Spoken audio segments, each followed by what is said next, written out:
It is time for the Records Commission annual meeting. We have, who's going to take,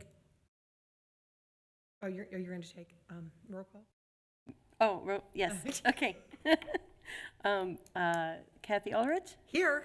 and Jeffrey Baker. Here. And then, do I count? Okay, see, I don't count. Okay. All right, so we're all here. And so I have approval of minutes? Yes, if you could make a motion to approve the minutes from the last Records Commission meeting. Okay. A motion. Okay, is there any questions? Okay, I'll second this motion. Okay, Jeffrey Baker, Yes. Kathy Ulrich. Yes. Okay, motion is passed. And the next item is a motion to approve the updated records retention schedule. Attached in your packets is an updated records retention schedule. The last time it was updated was in 2020, and there have been several updates and information that needed to be either removed or put into the records retention schedule. So once this schedule is reviewed and approved by you all, we will send it to the Auditor of State and the Ohio History Connection for filing. Staff recommendation is an adoption and approval of the motion. Okay. Well, go ahead, you can motion. I motion for the approval. And I will second that motion. Okay, any conversation? Any questions or comments? I have none. Okay, none? Okay, roll call. Jeffrey Baker Yes. and Kathy Ulrich. Yes. Okay, motion passed. A motion to adjourn Adjourn? this Motion meeting. to adjourn. I will second that. And so we are adjourned at 5:21. We'll call this meeting to order at 5:30 of the CIC of April 22nd, 2025. Ms. Klein, would you like to begin with a roll call, please? Mr. Unger. Here. Ms. Ulrich. Here. Mr. Waller. Here. Mr. Miller. Here. Mr. McElravey's excused. I'm here. Okay. We have, you've been provided an agenda. Are there any motions with regard to that agenda? I motion that we approve the agenda as advertised. I'll second. So we have a motion and a second. Any discussion? None. None. Hearing none, Ms. Klein? Mr. Unger. Yes. Ms. Ulrich. Yes. Mr. Waller. Yes. Mr. Miller. Yes. I vote yes. All right, that passes 5-0. You've also been provided earlier with a copy of the minutes from the April 8th, 2025, 5:30 p.m. CIC meeting. Are there any motions with regard to those minutes? I motion that we would approve the minutes from the recent meeting. I'll second. So we have a motion and a second. Any discussion, questions, comments, concerns? None. None. All right, Ms. Klein? Mr. Unger. Yes. Ms. Ulrich. Yes. Mr. Waller. Yes. Mr. Miller. Yes. I vote yes. All right, that passes 5-0. New business. Discussion and potential action on Station 26. Mr. Miller, you want to kind of update us and give us a thumbnail of where we're going and what the options are, please. Okay. So we instructed our broker, Mr. Nick Barella, who was unable to attend tonight. He has a conflict with another jurisdiction. But he has spoken with all of the parties that we have been working with on the offers that they have in front of us, that being the Groesbeck Collective, the California Cars, and Greg Insco. And so he has had discussions with them. We did receive 2 updated contracts. One from the Groesbeck Collective that just updated their expiration date to tomorrow at 5 p.m. And that price remained the same. And then California Cars increased their offer by an additional $10,000 and submitted a new contract, and that expires at the end of day tomorrow at 5 p.m. And so those are the current contracts and offers for Station 26 that we have in front of us. So then just to summarize, we have 2 offers with $110,000 between them. One is cash, the other is finance. One is no, as is whereas, the other is with the township paying for a phase 1 Yes, the California Cars is asking that we pay for a Phase 1, and the purchase would be contingent upon Colerain Township providing environmental assurance to the lending institution that there are no environmental issues to deny financing. If a Phase 1 environmental is required, be paid for by the seller. Purchase is contingent upon Colerain Township rezoning the property commercial and allowing automotive restoration use. And both offers expire at 5 p.m. tomorrow. Yes, sir. So when we talked about this last week, the environmental assessment was somewhere between $2,500 to $3,000? We did get a proposal for $2,400. Okay. And the car vendor wants the $2,400 assessment, and the Groesbeck Collective does not want an assessment. That is correct.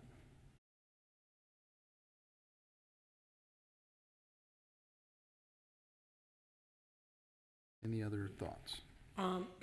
I think I would like to go on record here saying I'm not interested in doing an inspection of that caliber on this property, because if there's anything that comes up we're liable for, I'd rather take another cash offer.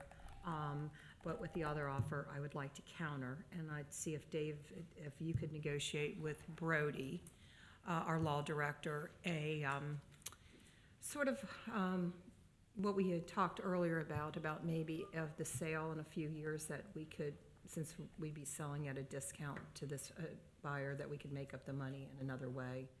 And then we talked about some community active areas that the group could be involved in at our Recycle Day, our 3rd of July, big fireworks and some other movie nights, things that the Colerain has to offer. If we could have some participation with that, I'd like to see if we could explore that option with them, because I like what they want to try to do for that area, and I think it would be a nice compliment for Groesbeck in that area. Oh, I'm sorry. Nobody's ever asked me to do that before. So you talk about rezoning the property, David, for a car business. What is it zoned, just for everybody's purpose, what is it zoned right now, and what would the zoning need to be? So the current zoning is MUR, so multi-unit residential. So in that general area, there is a large trailer park, some apartments, so we zoned a particular area as multi-unit residential. So that's the MUR. It would need a variance to be able to operate as an auto repair shop. So they would have to go to the Board of Zoning Appeals for that variance. And what zoning would be required for the Groesbeck Collective proposed use? They could get, depending on the proposals, that they had a variety of uses that they were proposing. Not only the coffee, but they had a barber, they had counseling. They had about 4 or 5 different revenue streams that they were going to kind of bring the community together, kind of help create that revenue for the business. What So kind of that was- counseling? They could get through with conditional use approvals, whereas the auto would require a variance. So that it has a different standard that the Board of Zoning Appeals looks at, but there are some similarities.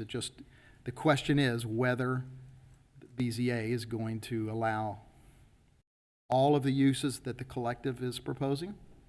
If it is I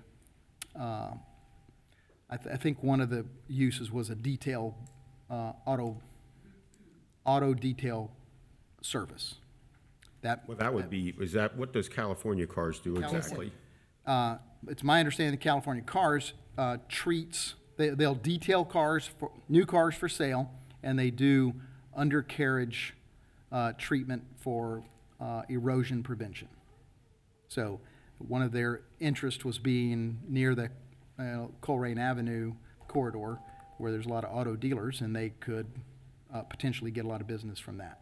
So that's why they were targeting that However this turns out, you as the development director, do you have a plan to immediately approach these businesses and say, hey, we do have other locations in Colerain that we would love you to be here? Absolutely. So you've got some ideas in Other your options, head? yeah.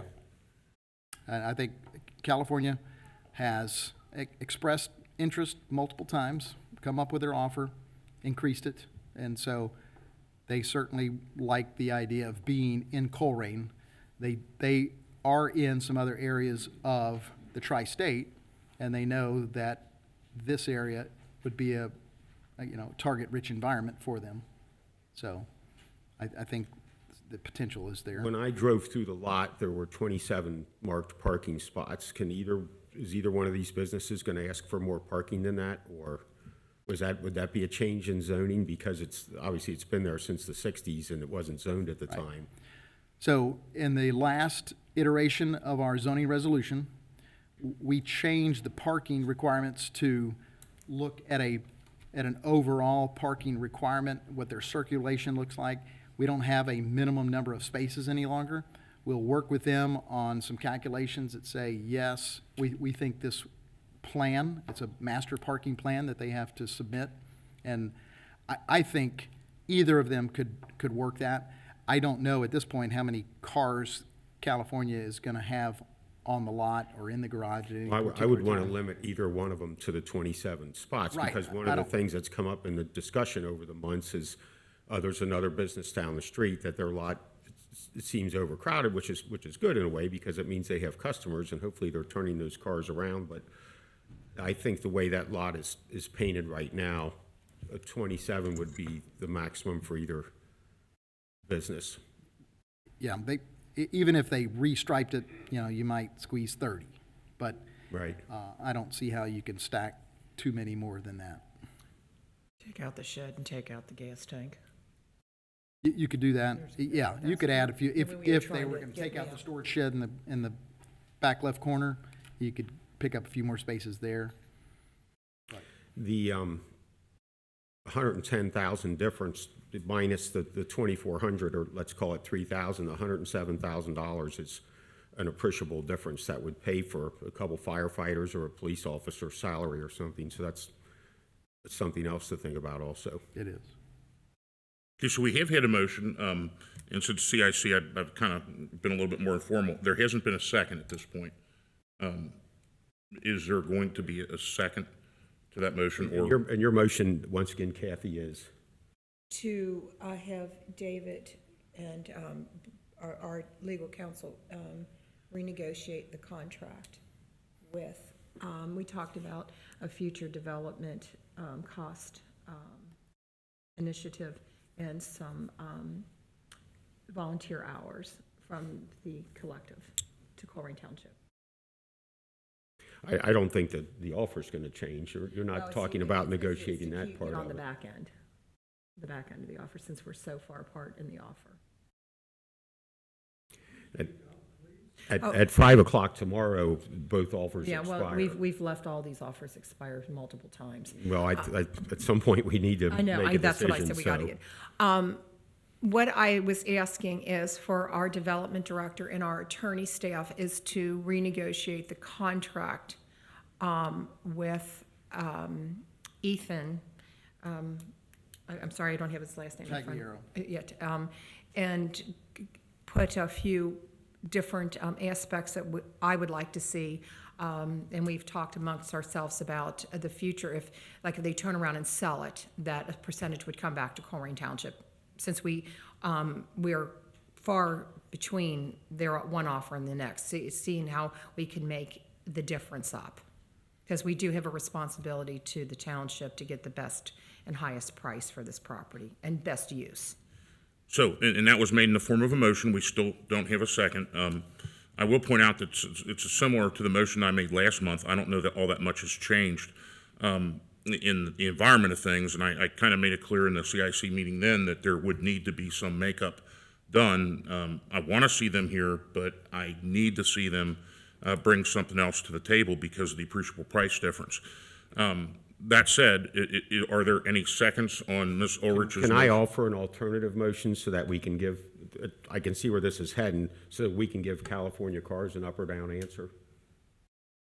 Okay, do you want to add an amendment, or what do you want to add? I just would motion to sell it to them, and if there's no support for it, then that would, Well, I would counter that offer that we weren't going to do any environmental studies because it leaves too much of a burden on us. I'm very leery of. Okay, so what I'm going to do, if there is not a second on Ms. Ulrich's motion, that will die. Mr. Unger, do you have a motion? I will make a second. Okay, now we have a second. All right. Is there any more discussion with regard to Ms. Ulrich's motion, which I think, correct me if I don't have the essence of it right, but Mr. Miller and Mr. Conover approach Ethan Pagliaro and the Grossback Collective, I guess is, well, I don't know that they're the managing, Ethan Pagliaro is. He's the sole owner and offer. Okay. is the motion to accept that 550? No. No. It would be to work, we would offer a counter that would include a development agreement that would contemplate a future purchase price agreement upon sale within a certain number of years. And if it was within that period of time, then the township would benefit from that sale at a certain percentage. But I'm sorry, go ahead. Oh, and then combined with that would be volunteer hours to the township at a certain rate, number of hours over a certain number of years. And what happens if there's a default on something like that? Is there a penalty built into the agreement, or? On the volunteer hours, Yes. we would work that into the development agreement. Yeah, so in essence, I don't think that the spirit of Ms. Ulrich's motion is to get down on the micro details, but just to give macro view. You would then come back to the board and say, this is what I did, and then that turn, at that point, it would be an up or down. I will point out that some of the stuff I like to look at how I would react if I'm on the other end of this. To be honest with you, after the last month's meeting, if I were the Grossback Collective, I would have come back with something additional, because it was pretty clear from the sense of the three of us that the 100,000, 110,000 was a lot to kind of, was a big gap to cross. The second point I'd make is that if I'm California Cars in nothing happens as of 5 o'clock tomorrow, then I'm out. Because I guess I would feel that I've been gamed in some way. So I don't know if there's, I guess, I don't know if there's an alternative to that other than, can you figure it out by 4:59? But that's, in essence, I'm concerned that California would walk because it's what I would do. And I would think they would. Yeah.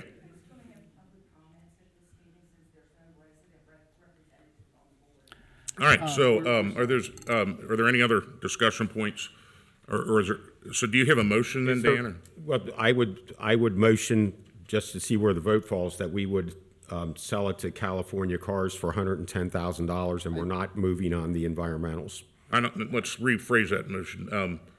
Not for 110. I'm sorry, for 600, and the number is what, please? 660,000.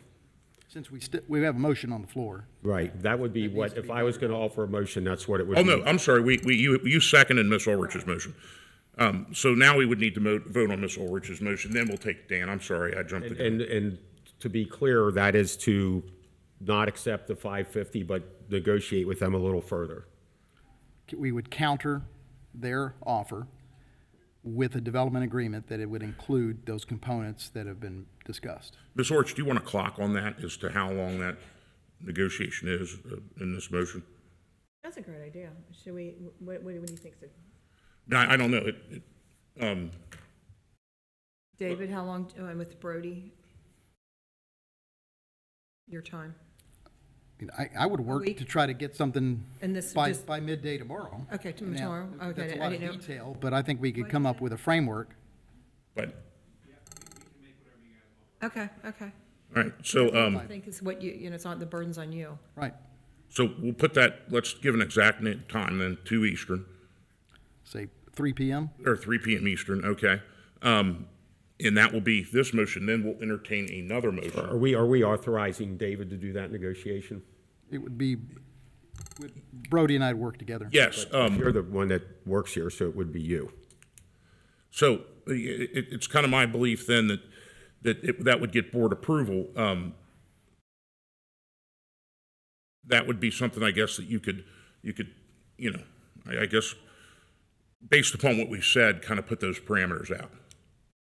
Because I think it still needs to come back to the board. Whatever agreement you have needs to come back to the CIC, and it can't come back tomorrow at 5 because we can't even publicly notice that in time. Just so that's kind of I still feel it needs to be voted on. So if you come across with a development agreement and it doesn't pass this, then we probably lost California Cars as well. Which it may be good or bad, it's wherever you're standing on that. So that's the motion till 3 p.m. Further negotiations till 3 p.m. for a development agreement with Ethan Pagliara. So then before the vote, then I might be able to offer an alternative where if it isn't done by 3 o'clock, that we would accept the other offer. And that's exactly where I would be going after this vote. But Okay. I don't want to accept that offer with that addendum. I think the Okay, addendum, yes. let's focus on the one, I'm sorry, let's focus on this and then we'll add the next. Just a reminder, this motion would require 4 affirmative votes for it to pass. Yes, because there's 5. Go ahead and call the roll, please. Ms. Stronger, No. Ms. Ulrich, Mr. Wallert, Yes? Mr. Miller, Yes. all vote yes. All right, so that passes 4-1. Next, Mr. Unger, you want another motion? I would motion that, so that establishes that you will have an answer by 3 o'clock. Okay?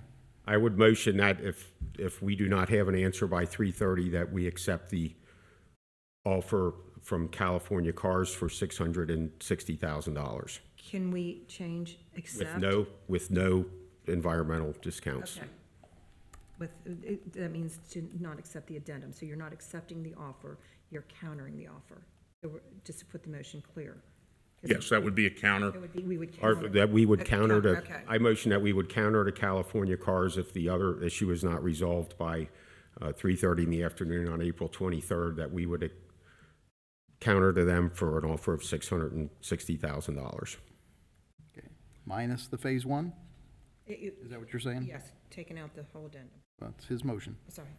Okay. Dan? So does your motion exclude our payment of a phase 1? Yes. So just a question, a point of information here. Would California Cars be able to get financing if they don't do a phase 1? It is not believed that they can get it. It's whether they would go and pay for it themselves. Okay. I don't want They to could, continue. they're still going to be required to have a phase 1. Yeah, I don't want them having it and then coming in and saying, I need you to knock off for this, Exactly, that, and the that's other what thing. I do, So, yeah. but that way, by 5 o'clock tomorrow, we will have it sold. There's other alternative ways they could finance it, so I think there's a way to get out of the whole environmental and have it a contingent upon an environmental study altogether. All right, so is there a second on Mr. Unger's motion? The motion would be if not negotiated by 3:30, that we, Well, by 3 o'clock on your first one, I'm just Right. given a half an hour. To for do the paperwork, To get yeah. here, so yeah. It just beats us. They've 100 submitted a contract. We can just sign it. $110,000 is a pretty big difference. Right. So with the exclusion, it's a counter with the exclusion of the phase 1 study. Yeah, it's 660. All right, I'll second that. Ms. Stronger, Yes. Ms. Ulrich. Yes. Mr. Wallert. Yes. Mr. Miller, Yes. yes. All right, that passes 5-0. And, Well, you're pretty good at splitting a baby there, Matt. yeah, putting some finality onto that. So, That way, both And offers have an answer. We really appreciate everybody who has expressed interest in this over the last several months. if I might say, we do still have a broker under contract right now, till June 30th. He does continue to show the property. So most recently this week, even last week. So there is still interest. And I know that there have been offers that have previously been made that have since expired that could potentially come back into play. So Yes, even if neither of these play out, there is still opportunity. Well, we need to give both people an answer, and I That's think we right. just have. so if that other person that wants to come in with their 660 offer cash can still do it by 3 o'clock tomorrow. By 3:29 theoretically. Whatever, I mean, if our. We would have to vote we just dealt with California and If we Prospect get another Collective. offer, we have to make sure we have an exclusion there if another offer comes in, a cash offer with no contingencies. Also, And that gets a little bit complicated because then that would assume that this board would take that other cash offer. And, I mean, we may not, who knows what, yeah, there is that other option that's still out there. okay. I think we've successfully given both groups an Yes, answer. we did. All right, now, thank you, folks, for coming out. We do have approximately 5 minutes for citizen comment. Is there anybody here willing, that is interested in commenting? Again, we will limit that, okay, Ms. Davis, we will limit that to 2 minutes because we are kind of truncated. Ms. Davis? If you could make sure, I think it's probably on there. Thank you for letting me speak. I live, 8 blocks from this facility? And I think you guys really only have one legitimate offer on the table. It is from them, whether or not I agree with it or not. But I think my community would benefit far more than the price difference, Dan, in the quality of service and their goals and objectives by going with them. I think the community would prosper more with their idea. And so I think sometimes the money, when you weigh it with what's going to happen in the neighborhood, is actually far more valuable. So I wanted to share that as a neighbor and a resident in that community. I don't believe, since there were conditionals put on that other offer, I don't think it's going to pass the health inspection or the hazardous waste inspection. I feel sorry for them because I don't think they realize what they're getting into. But it does not seem to me that their deal is actually, because of the zoning, I think that is really your determining factor. You want to change the integrity and character of that neighborhood, and I think that has a financial value also. We don't want somebody doing industrial crap, when kids walk down that street to school every day. We don't want that industrial crap going on there. So I think there's things that are far more valuable. I'll leave all the legal crap out of it, but as a resident, I think they have much more to offer than the $100,000 difference. That's just my opinion. Thank you, Ms. Davis. Anyone else we have 4 minutes. We have 2 2-minute slots. Anybody wanting to address? All right, seeing and hearing none, are there any motions? I motion we would adjourn the Community Improvement Corporation meeting. I'll second. All right, any discussion? All right, Ms. Klein? Mr. Unger? Yes. Ms. Ulrich? Yes. Mr. Wallert? Yes. Mr. Miller? Yes. All right, we are adjourned at 5:57. Thank you, everyone, for coming out, and thank you for the feedback. 6:01, time for the regular meeting of the Board of Trustees. We're going to do roll call. Ms. Orich? Here. Mr. Unger? Here. Mr. Waller? Here? Okay, we're going to jump right into a work session. So you want to start that off? Yeah, thank you, Board. My plan tonight is to run through this presentation, and then toward the end, I've got some questions for you all to kind of discuss. Naturally, we can go in any direction that you all would like, but really, we're just trying to get some feedback on next steps as it comes to our long-term financial forecast. And so, to kick things off, this image, which is always tough to read, so it's one that I encourage people to get on their computer, zoom in, zoom out. It's really just every single fund that we have on the books and what the financial plan for that fund looks like over the next 5 years. And we're going to dive in a little deeper on a few of these funds in particular. We're not going to talk about the road funds because they are relatively stable moving forward, but we will look at the general fund, the fire fund, and the police fund so that we can just level set where we are before we have deeper conversations. So before we really dive in, I did want to just highlight on these charts that are coming up, you're going to see a line on these bar graphs. The line represents what is the fund balance policy goal. So for the general fund, the fund balance policy goal is stated here. It's 100% of the last year's expenses.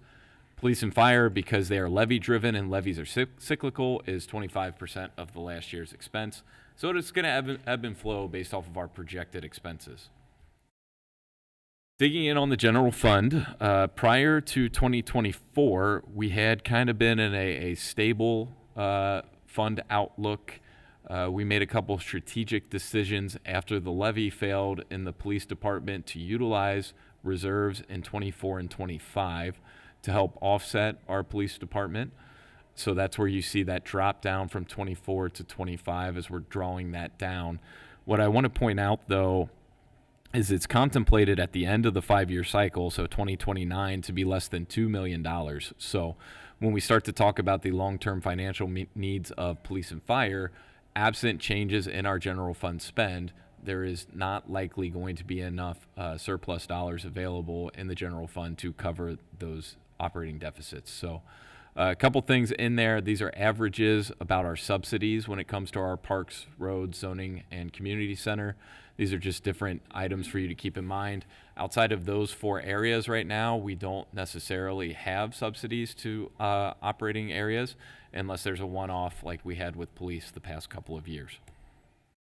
So this is the story of the police district. As I stated, there was $2 million subsidy each of the past this year and last year. We're currently facing a $2.2 million deficit in 2026.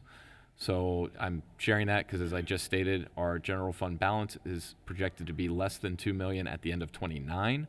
So that would not be enough to completely cover that deficit unless we are sort of just moving the issue to a different area. If you want to keep operations where we are today in the police department, so this is down 9 officers from our high point, that's a 2.2 mil levy that you would need on the books based off of last year's levy certifications. If you want to get back to the levels that we were in 23 and 24, that would require a 3.2 mil levy. Sharing that is just perspective on where we are based off the cuts that we've made versus where we were. And as always, I like to just make sure that we acknowledge that there are 2 sides to the ledger. So if you want to cut $4 million, really your option in the police department would be staffing, and that's a huge hit. That would be just a large number. I would not recommend that, but it's up there so we can have that conversation point. Fire's a little bit of a different story. We are on the tail end of a 5-year fire levy that was passed in 2020. So as you see, we are doing a slight drawdown of reserves there that is consistent. Right now, it's looking like 2028, 2029, we're going to have to consider whether or not there's a need for another levy in the fire department. However, one of the things that isn't fully contemplated in this plan is the new motor vehicle crash revenue that we're receiving. Since we're in the infancy stages of that, we know that's going to be coming along the way. I did put a note on here. This is something that could have a significant impact in the fire department, and it's federal Medicare reimbursements. There's been talk out of Capitol Hill of reducing what gets paid for EMS billings related to Medicare. If that were to happen, I believe that would have some significant impact on us locally. Because our fire department currently brings in about $3 million or so to our EMS fund. Now, that's not all Medicare, Medicaid reimbursements, but there's a good portion that is. So something to keep in mind, too, of one of those outside shocks that as we draw down levy balance, if we draw down levy balance in our other funds like the general fund, we don't have that cushion to maybe get us through a year if there's an outside influence that has an impact on us locally. So those are high level on the funds. I did want to just talk through expense levers, right? I like to think of this in terms of larger pots because certainly we can do the nickel and diming to try to get us there. But when you're talking a $4 million hole in your budget, you have to look at larger things that can help get you there. Community center, the subsidy is $250,000, so you could look at what we pay the YMCA in future cycles. Parks currently is a $1.2 million subsidy. We talked about sale at the last trustee meeting, and that's not feasible, but we could look at some things like how do we best monetize our existing assets? So something I'm seeing in a lot of communities right now is they are putting a little bit of money into their baseball, soccer, whatever fields they have to make them more attractive so that they can then lease them out to dedicated leagues and actually make some revenue off of them. Right now, Delhi's in that process when it comes to Seton. They're helping to build some facilities there. I know, and in the past, we had actually been approached, this was probably half a decade to a decade ago, by, I think it was Mercy at the time, so they're now Mercy McCauley, so it's a little different, but they had interest in Drew Campbell Field for a turf field. So there are opportunities to monetize, but it does require some upfront investment. One of the issues with Groesbeck Park is it's a little underutilized right now because the baseball field fences are not at competition length. And so there are some communities that are, that one of their revenue streams is that they are moving their fields and making them so they can host these large mega tournaments. And so that's something to think about from a public-private partnership standpoint, that's what we could look at in those areas. Other levers, the road program, we give roughly $1 million from the general fund. If you do that, though, you're just sort of pushing your road maintenance budget further down the pike. Currently, we're not at a clip where we're going to repave every road within 30 years, so that only gets worse. Zoning, and then naturally public safety, as we talked about. On the revenue side, we do have some one-time dollars that are coming through that might be able to help us get through a year if we really need to. But again, one-time dollars being used for operating costs does not create a sustainable funding model for us. So just highlighting here, Town Center TIF, we got guidance from the bank that holds the bonds that they are comfortable with $497,000 of that being released back to the township for use in that TIF district. We've got the sale of the different fire buildings. At the time when this was drafted, we didn't know what direction we were going to take. We don't have 100% clarity on Station 26, but could be as high as $1.7 million that will be coming in terms of cash. We have closed on the training center. We're projected to close on 102 this Friday, so 26 is still the hanging chad. And then naturally the sale of the Sears site could be another one-time option. When it comes to multi-year long-term revenue solutions, in my mind, given the way the tax structure is set up in Ohio, you're really looking primarily at levies and kind of outline those again there. One option that we hadn't talked about as a board, and we also hadn't talked about in this presentation to this point, is the idea of maybe a public services levy. So if you take a levy that is dedicated to your roads, your parks, and your community center, put that on the ballot, then that's no longer a general fund subsidy, and those dollars would then be freed up to help us with long-term needs. Maybe that's something that the public wants to stop having a conversation around. So if we're not wanting to keep talking about whether or not we need to make cuts to parks or we need to make cuts to roads or need to make cuts to our community center. If we had a dedicated levy, it'd be a dedicated fund, and then we wouldn't have to worry about that conversation moving forward. So that's additional food for thought. So there I'm going to stop and ask a question first around the Colerain Town Center TIF. That's the $497,000 that we have freed up.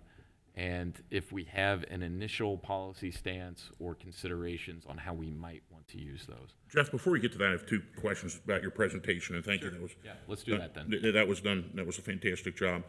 And I'm sure you benchmarked this. General fund balance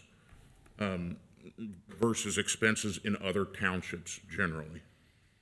I did not do a deep dive. Each community has their own number that they are comfortable with. For us, we set that at 100% of prior year expenses, and that's mainly because of the things that I outlined, like specifically when it comes to fire. So if the federal government decided Medicaid revenue and Medicare revenue goes away tomorrow, you're going to need some sort of healthy balance to pull from, and that's where that 100% comes in. That's sort of a best standard from GFOA, okay, but it's not necessarily township specific. That's sort of just national for cities and communities. So, okay, I just wanted to make it clear where that number comes from. And the other just kind of informational point, in the new state budget, do we anticipate cuts in the local government fund?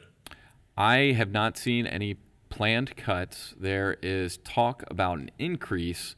Our local government fund revenue, though last time they increased it, did not create a substantive increase. We were talking less than $100,000. So even if they started to go back to where it was, I don't know that we'll get there. Now, if the state started to think through and maybe restore some of the other things that used to be in place, like estate tax and what have you, that could have an impact, but those were wildly variable depending on the year and who had large estates and who didn't. Okay, I'm sorry, go ahead.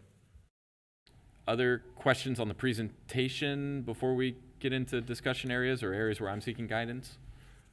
Just going back to the Sears item, we are where we are at with it. You mentioned about a month ago that perhaps there might be some activity on the site soon.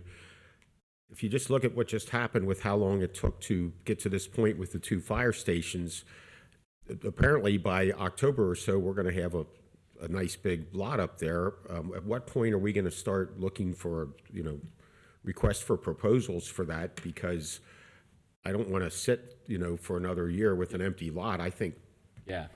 to the favor of the other 2 trustees, I mean, at some point, we need to put that out there and see what it's worth, and if we can market it and, reduce our expenses. I guess by the time the Port Authority's done with it, it comes back to us, or will they just sit on it for as long as we ask them, or? I believe we have the option to bring it back at that point if we would like. The contract, I believe, also gives us the authority to continue to let them hold it if we wanted them to and be the property manager. My recommendation when we get the site cleared is that it would come back to us, because I think that there's more value in us having that direct ownership.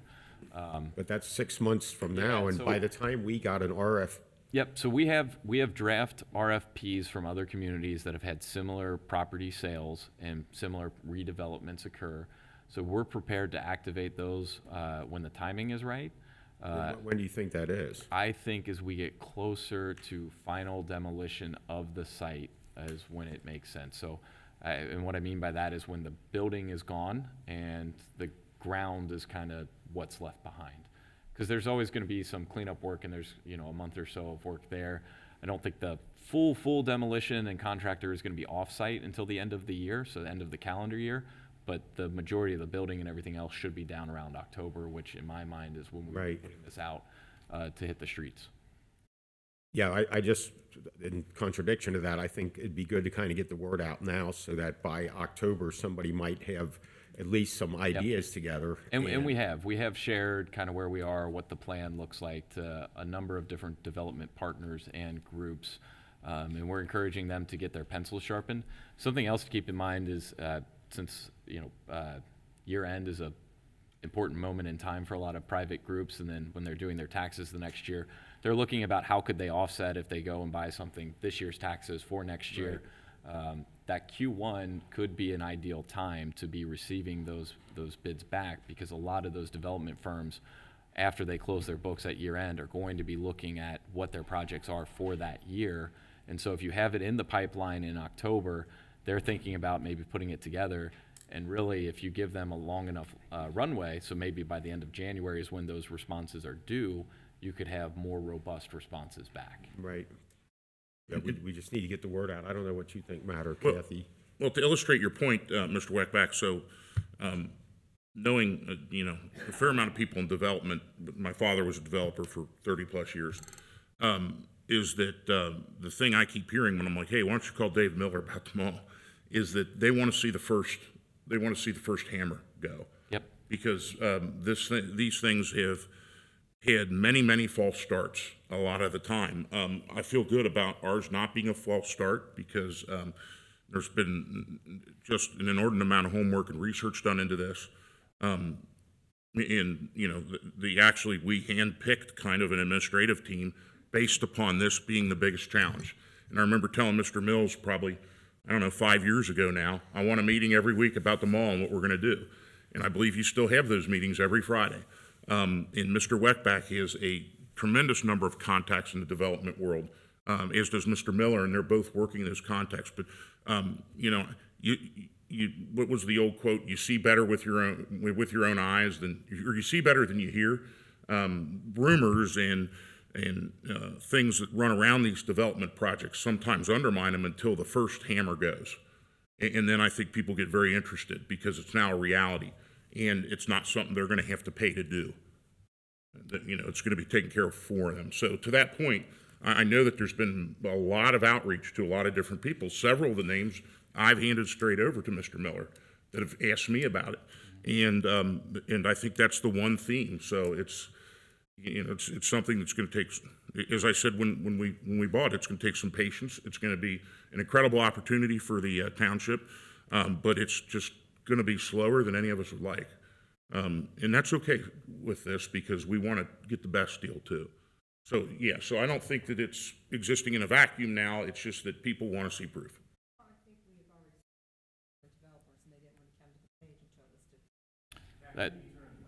That is correct. So most of the individuals, there is a big reluctance in the mall world because of what's known as the reciprocal access agreement or reciprocal easement agreement. These are longstanding documents that are drafted, you know, in the case of our mall, it was drafted back in 1972 and doesn't necessarily contemplate today's development world, but it does give some different ownership on your property to somebody who's not your property. And so there's reluctance to want to dive in head first on those things. And that's where I think Colerain has been in a unique space by being a part owner, is that we've been able to dive in on those and have those conversations and figure that piece out. And that's why a lot of them don't want to jump in until it's gone, because something could happen. You look at Eastgate, where that agreement popped up in the 11th hour, and that was what stopped Kroger from moving forward with their redevelopment, and then that got held up in the courts, and so people are reluctant for that reason. And there's also, we've got a legal firm that has been in situations like ours, so I feel very confident that we have the legal department now to handle this. And that was the key. One of the key things about the purchase is that put us in a unique position is that we're now members of that reciprocal agreement, and it's more than just more than a zoning hammer. Now it's a reciprocal easement agreement hammer that we're partners at the table that has allowed this to move forward. And I'm just looking at it from the point of view of you're talking about 26 and 27 and 28 budget. Prior to our ownership, that building was paying $94,000 a half year in taxes, which is, you know, close to $200 a year in taxes. Well, if we can TIF that area and it's, you know, worth 15 times what it was worth as a Sears store, that could go a long way towards helping out our perceived, you know, what we're looking at in a budget in 27 and 28. And that's kind of why I'd rather try to get that money in sooner than later. To the extent that we're able to use it, you know, the difficulty with TIFs is that it is very difficult to use TIFs for operating needs. And so, you know, you can't. But it's money's necessarily charge fungible, an and we could. employee. So you could offset some capital or equipment costs, but you're not necessarily going to be able to offset all the personnel costs that we do have. Right. Well, I understand that, but money being fungible, we could use that to offset some of our, you know, give us a good stable environment to buy police cars and fire trucks, and Sure. you know, that frees up some operational money for the police department and the fire department. So, but that's my thing, is that I think that's an important part of the discussion, and I appreciate you getting me the information I asked you for earlier. Yeah. So, Yeah, and the intent is to have the operating cost on that site as close to zero starting next year as possible. It's impossible for it to be zero, but it's close to zero. So, Mr. Weckbeck, your first question you posed was the board's policy on the Colerain Town Center TIF balance. What are the options with that? I'd say to maybe frame it up, you can let it ride and let it continue to grow year over year, because this TIF is bringing in more revenue than its ongoing expenses. The only ongoing expenses in that TIF are to cover the cost of the bonds on Generation Drive. So you can let it grow and let it get to a larger dollar amount where maybe you could have a more strategic impact. Another option would be to try to pay down some of the debt on Generation Drive early. Another option would be to use the 497 to offset operating costs in the fire department by paying off some of the debt on Station 102, whether that is principal or ongoing payments. That's another. 102? On 102, since it is in the TIF district itself. Okay. So that is another option. And then the final option would be to look at what kind of capital you could offset, whether that be in police, fire, public services, or some other need across the township. Has there been anything that has come up in the last 2.5 weeks since the fire station opened, like, oh, we need to do this particular thing to Generation Drive? Nothing on Generation Drive itself. Where access is 27, is there a widening program there, or is somebody else So that the state of yeah, Ohio? where it intersects with 27 has actually been a really interesting back and forth conversation over the past several years, where ODOT and Hamilton County are pointing a finger at each other, not agreeing on who is responsible. My understanding It's is because it's too tight for a turn to get yeah, trucks in and out of there. The last I saw was the county just reaffirming that they believe it's ODOT's to handle. I believe shortly thereafter is when you saw the change to have it not be grass right there at that turn, but to have some of that gravel put in. I don't know if that was done by Speedway, ODOT, or Hamilton County. Nobody told me who did it, but I believe that that has helped mitigate some of those issues. It doesn't mean that the trucks aren't still driving over it. It's just now it's I know not there's been 2 or grass. 3 light pole replacements up there because Yep. it's just too tight. Yeah. But my point is whatever excess revenue is generated in that TIF district, fix whatever little problems are on Generation Drive so that we can get our fire trucks in and out. And Yep. then I'd be fine using that money to handle some of these other things that it's allowable for. Yeah, and something just for extra perspective on Generation Drive, we built that to a much thicker depth, knowing that it's an industrial, it's zoned industrial back there, so we figured there'd be heavier traffic, and so hopefully that roadway holds up better than most other roads that were built in the township because it's not the typical, I believe, 8-inch aggregate. I believe we did 12. Right. There's still 50 feet of sunken curb back there that needs to be fixed. But my point is you know, if the money's intended for Generation Drive, fix those issues so that we can get fire trucks in and out effectively, and then I'd be fine certainly entertaining what the other 2 trustees are thinking to do with that, so. I'm interested, we discussed it, I would like to let it ride and hold up in case there's something in the future that we need. I'm not interested in paying down the debt until we figure out our situation here, because a levy doesn't pay us. I think we need the money to offset some other costs that we might incur. Yeah, so as far as let it ride, I guess you mean just not making a decision now? Exactly. Okay. Exactly, I'm sorry, I Yeah. used his words. Yeah, right. I just want to make sure that, Yeah. Let me frame that a little differently. What I actually mean is let it get to a larger dollar amount than 497. So if you let it grow and in 3 more years it gets to say $1 million, is there something more strategic you could do with $1 million versus $500,000? but in terms of gross dollars, it would be no different if we activated it now or if we let it ride. I mean, the total amount because if we activated it now, then 3 years we could get the money back out again. You could do the next, yeah, so. So in A my and example- B are going to be equal to C if we wait the whole time. Yep. Okay. It's clear that this is a 2026 issue. My reticence to using that now and saying this goes exactly there is that you don't know what you don't know. And I think that for that reason, it's clear to me sitting here right now on the 22nd, on Tuesday at 6:25, that we need that money to offset some of those other costs. But who knows what may happen between now and then. So I'm reluctant to say go with it.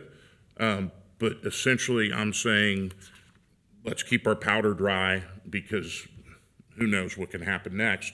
I think that all 3 of us, I'm hearing, are kind of in the same ballpark as we'll need it to offset some of these expenses. Hit my nail on the head. Does that make sense? Yep. Yes. Yep, I was just jotting down some notes based Okay. on what you guys were all saying, so. All right, so that's sort of question 1 that I had prepared. The next was speaking specifically to proceeds from fire building sales. I know that technically speaking, when these dollars close, they will move into the CIC since CIC is owner. After that, then the CIC could transfer dollars into various different areas. They could put some of it back into the fire department, given that the fire department paid for these buildings over time in terms of maintenance and ongoing cost. We could look at general fund to aid for other issues, or we could look at strategic development initiatives, or we could leave it with the CIC for similar reasons that were just discussed with the Rumpke TIF of just not knowing what the best approach is at this time. At the time of the decision of how to fund the 2 fire stations, did we move money from the general fund into the? We did. There was, Firefighter, I believe, subsidize $200,000 from the general fund was transferred into the capital project fund So yes, there was a small amount, not a huge amount. Okay, I didn't know if we should, if it was, I couldn't recall exactly how much it was, but I didn't know if we should pay that back or, And so what I would recommend, and maybe this leads us toward an answer, is that we wait until the project completely closes out. And when you do a project well, of closeout, course. you have to, if there are dollars left behind, and there was some interest earned, so there's likely going to be some dollars left behind, you transfer those dollars back to the funds where the dollars came from. Usually you do it in a commensurate amount to the proportion that came from each fund. So there might be some going back to the general fund anyway. So let me ask this, if it were transferred from the CIC back to the township, it would go straight into the general fund? Well, I think that could be a CIC decision as to where those dollars go. So maybe it's not appropriate for you all to have the direct conversation around those dollars since they sit with the CIC, and it could be more of a CIC conversation. Okay, I'm asking for a procedural thing. Procedurally, what would happen to them? And, yeah. Yeah, the CIC could determine as part of the transfer where it would end up going. So as it's coming back over, you would just allocate it to the different funds. And I think you've got examples in one of the communities you represent where dollars go toward parks, for example. So what I'm concerned about in a big picture is it becoming, I guess, kind of people lobbying for different things. If the money sits with the CIC, there's more decision makers than the three of us up here. If it ends up back with the township, it's squarely in the hands of the three people who were elected for that. So if people don't like it, then there's an alternative coming up every 2 years for that. And I guess that's procedurally is my question of putting folks that are voting members of the CIC in a situation where they feel like they have to make a decision based upon what one or all three of us think. yeah, what I would say is most commonly it's kind of just a dump into the general fund, right? Because it's for the sale of a specific piece of property, and the proceeds had either been coming to either purchasing other properties or things like that. But most communities, I would say, zero out their CICs and just kind of send it back to the township. It's not.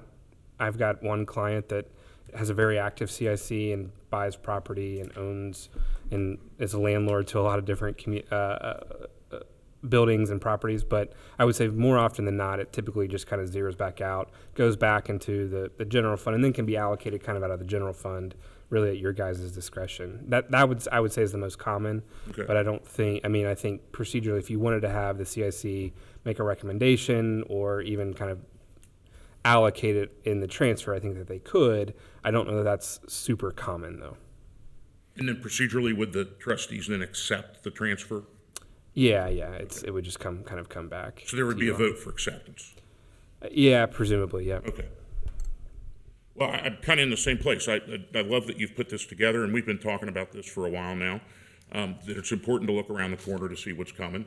And I think it's important to be flexible at the same time. And, I'm all about constantly evaluating any solution to any problem. But in this case, I think it's important to be flexible and keep that kind of unencumbered for now. But we know there's a steam train coming, and it's giving us time to kind of prep the ground for it to make sure that we make sure that the stuff is funded. So that's kind of where I'm at on it. And certainly when it comes to movement, sometimes it's easier from an accounting standpoint to wait to do all those moves until everything has closed. And so I know the CIC took some action tonight, and barring the closing sale of the final property, then I think we can have agenda items coming up to address that, is I guess what I'm trying to say. Okay, so any other feedback on that piece? You guys are shaking your head. All right, so last item is really just how do we want to tackle the multi-year shortfall specifically that we're seeing in police? Is there more information that you all need? Is there direction that you have?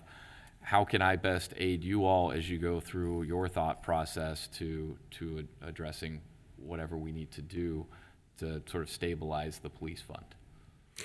you had an item up there that showed 2 mil or 2.2 mil levy? What exactly, you don't have that answer, but figure out what that would generate. So I've Understanding put that. it up to be a $4 million revenue generation. So $4 million is roughly what 2.2 would Right, do. obviously, we would need to find something that would pass. We've had 2 of them that hadn't passed.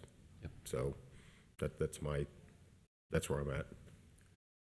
Well, that's why I want to keep the money, because, our last 2 levies didn't pass, so we still have to have a formula or something we're going to have to do if they don't pass. So that's why I would like to keep the money. For me, this is a critical decision on a levy. We can't have a 3rd levy fail. I think it would be destructive just to the department itself, and I think the failure of the first 2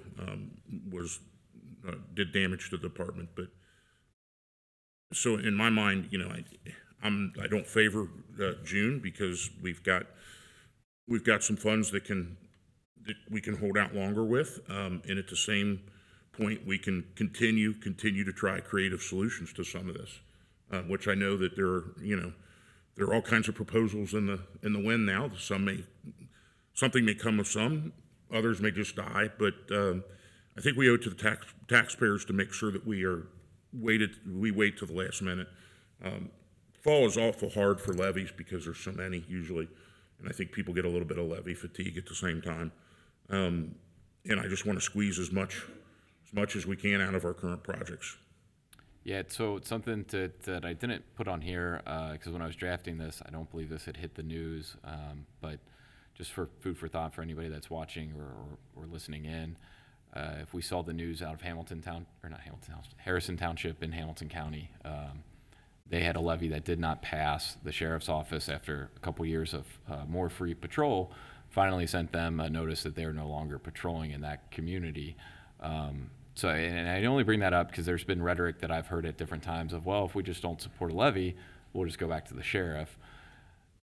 That's still an option, would be to go that route, but you're going to have to pay for it if you want proactive patrol. Nothing is free. I would rather be in control of our own police department.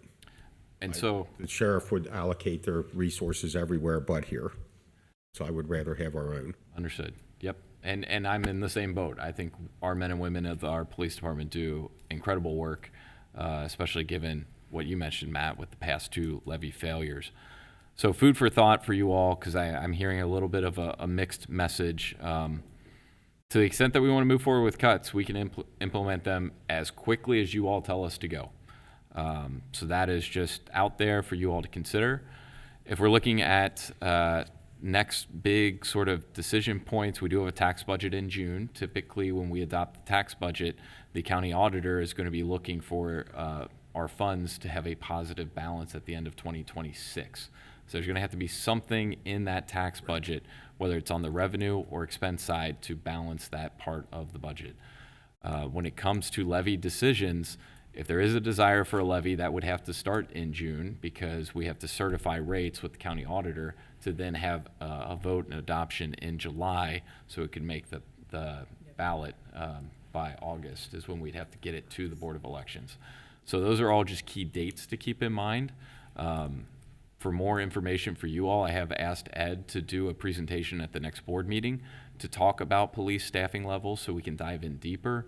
That's going to be a good opportunity, I think, to continue this conversation a little bit, but certainly if you all have any additional feedback, I welcome it at any time. So I would just suggest be careful what you wish for, that people talking about Hamilton County coming in, Mr. Unger pointed out that they would allocate the resources. Even if they allocate it on a man-to-man, woman-to-woman ratio here, I would still take the police that we have 100 out of 100 times. And they're invested in the community, they're very well trained, they have superb leadership. So I just think that's, whenever is decided there's a levy, it's got to pass. The one, Ed, you can back me up on this. When we had this meeting with, at the Unity Church, we have 1/5 the amount of cops that Hamilton County does, and we do almost half the amount of calls. I mean, it was astronomical what you guys do compared to their statistics.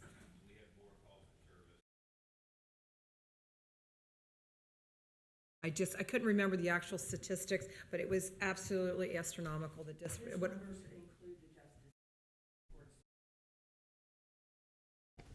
If you count the full staff at the sheriff's office, which includes court services, Right. the courts, that's also the justice center and things like that, not patrol. Right. We have less staff than the sheriff's office. Right. But we do have more calls for service. Now, I don't have their corrections numbers Okay. nor anything to do with court services. But if we just look at true nuts and bolts patrol calls for service, we have more than the combined county does. It's, with the amount of, I don't know what the full force of the patrol is of the county. I've heard numbers over the years. We do have less, I would say, than they do. yeah, so, I mean, And this isn't on a per capita, this isn't a per capita, this is a total amount, right? Yeah, I'm just making sure, okay. And I would like our officers to know that I think that the three of us and this current administration provides a much higher level of support where our officers, when they're making moment-by-moment decisions, they don't have to worry about some giant level of government overlooking over their shoulder. We trust our officers with what they're doing, and we trust you to run the department. I think the last time we discussed it, how many complaints did we get last year out of 35,000 interactions? Somewhere in the neighborhood of 15? Yeah, I don't have I the mean, number at the top. you go to some of these other departments or go down to the city, and the officer's got 15 things to think about before he or she takes an action. And here, I think we've just established a lot better work climate, work environment here. And what I'm working on to come up with the next trustees meeting to present is there is a spreadsheet, essentially, a way to look at activity-based budgeting. We operate on a budget-based model. You know, here's your amount of money, how many can you have, type of thing. That's how we operate. That's how the fire department operates. But what we're looking at is a study that's out of John Jay University in New York that they provide for criminal justice. It's a tool to be able to show activity-based. So I took our numbers directly from the Communication Center, Hamilton County, and look at it's very complex, so I'm going to try to make it as simple as possible. How many we have? I think it's 170 type of different calls that we were responding to. How many of those times that we respond to those calls? How many officers on average, by the comm center data, how many officers on average responded to those type of calls? How long did it take them on average to clear all of those calls? And it took, again, the total number of times we responded to each one, and it spits out at the bottom how many required hours of service do we need on average to handle all the different 45,000 calls that we had last year. It also counts the number of times the calls that we logged out versus responding to. So what I mean by that is our current model, we're not able to respond to all the different calls for service involving the fire department and squad unless we're needed to. I personally would love to have a different model to where we can actually respond to the squad runs with the fire department and be there with them. We're this close to being in a situation where we have a firefighter at a place where they shouldn't be, and I don't want to be there. So I think it's appropriate to have an ideal model, and that ideal model is I'm gonna have a presentation here to be able to show you. It even talks about what a projected budget would need to be, what the projected amount is. Patrol is the only thing that's modular really in there based upon calls for service. All the different areas are pretty much static. So your number of investigations, your number of support service people, your number of impact team, those are all pretty static throughout the models. But calls for service drives the patrol response. Chief, if you remember, several years ago, it might have been like the first month that you become chief, you gave us the stats for Colerain by incident, and I asked you about the code book. And if somebody else begins coding, is that going to be coded in the same way? Because I might see it as, trouble brewing, which is my favorite phrase the police use, trouble brewing. Someone else may see it as, I don't know, something else. And you talked about how, we're going to have that coded the same way.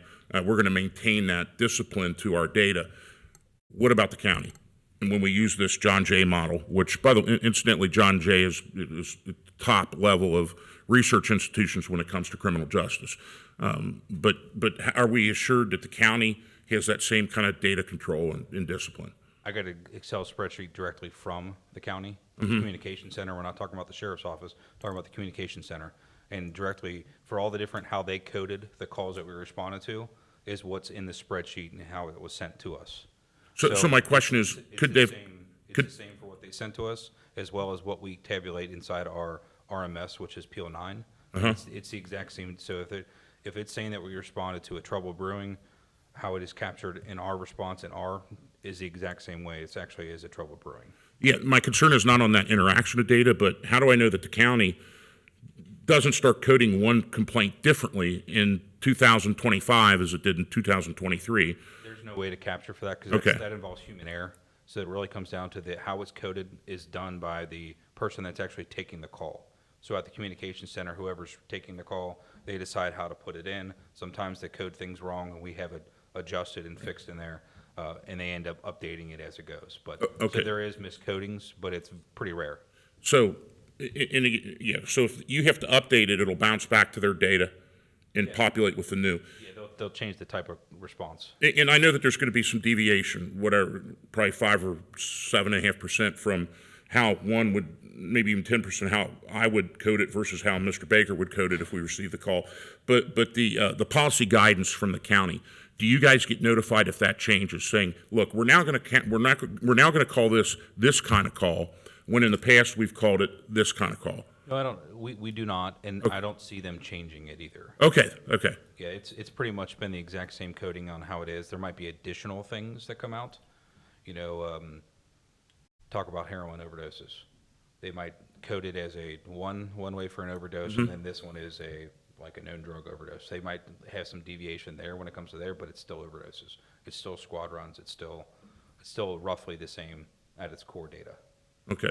And the reason I bring that up is at the federal level, there's been some discussion about oftentimes they change the coding of the data and now the numbers change, and and that's what I want to stay away from. And I asked you that very early on, and I appreciate you guys staying disciplined to that. And I just wanted to see if the county was as well, which it sounds like. Yeah, I honestly, I do not see it. It hasn't changed since I've been doing this profession. It's always been the same.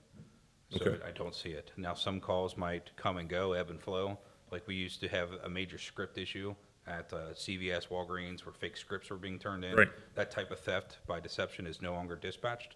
So it might just kind of sunset. Okay. But it's not. I mean, it's still there. Okay. Because at the root, it's a theft. Anything else? Hearing no other feedback, that is the end of my presentation. That's the last item on the work session. I would recommend that we adjourn the work session and then open the regular meeting of the Board of Trustees. Okay. Motion to adjourn. The work session. Work session. Second. Ms. Orch? Yes. Mr. Unger? Yes. Mr. Waller? Yes. Okay, so our work session is officially closed out at 6:45 PM. Thank you. Now, Mr. Weckbeck, do we have to wait till 7 for, oh no, because we have 6 o'clock as the published time still. Yep, so we could. So the way the agenda is drafted, it clearly states that executive session is contemplated at 6 PM, so you all are more than welcome to open this meeting if you would like. I would like to take a 2-minute break. I would like before to take we a start. few minutes. Okay. We'll be back. We'll be back in a little bit.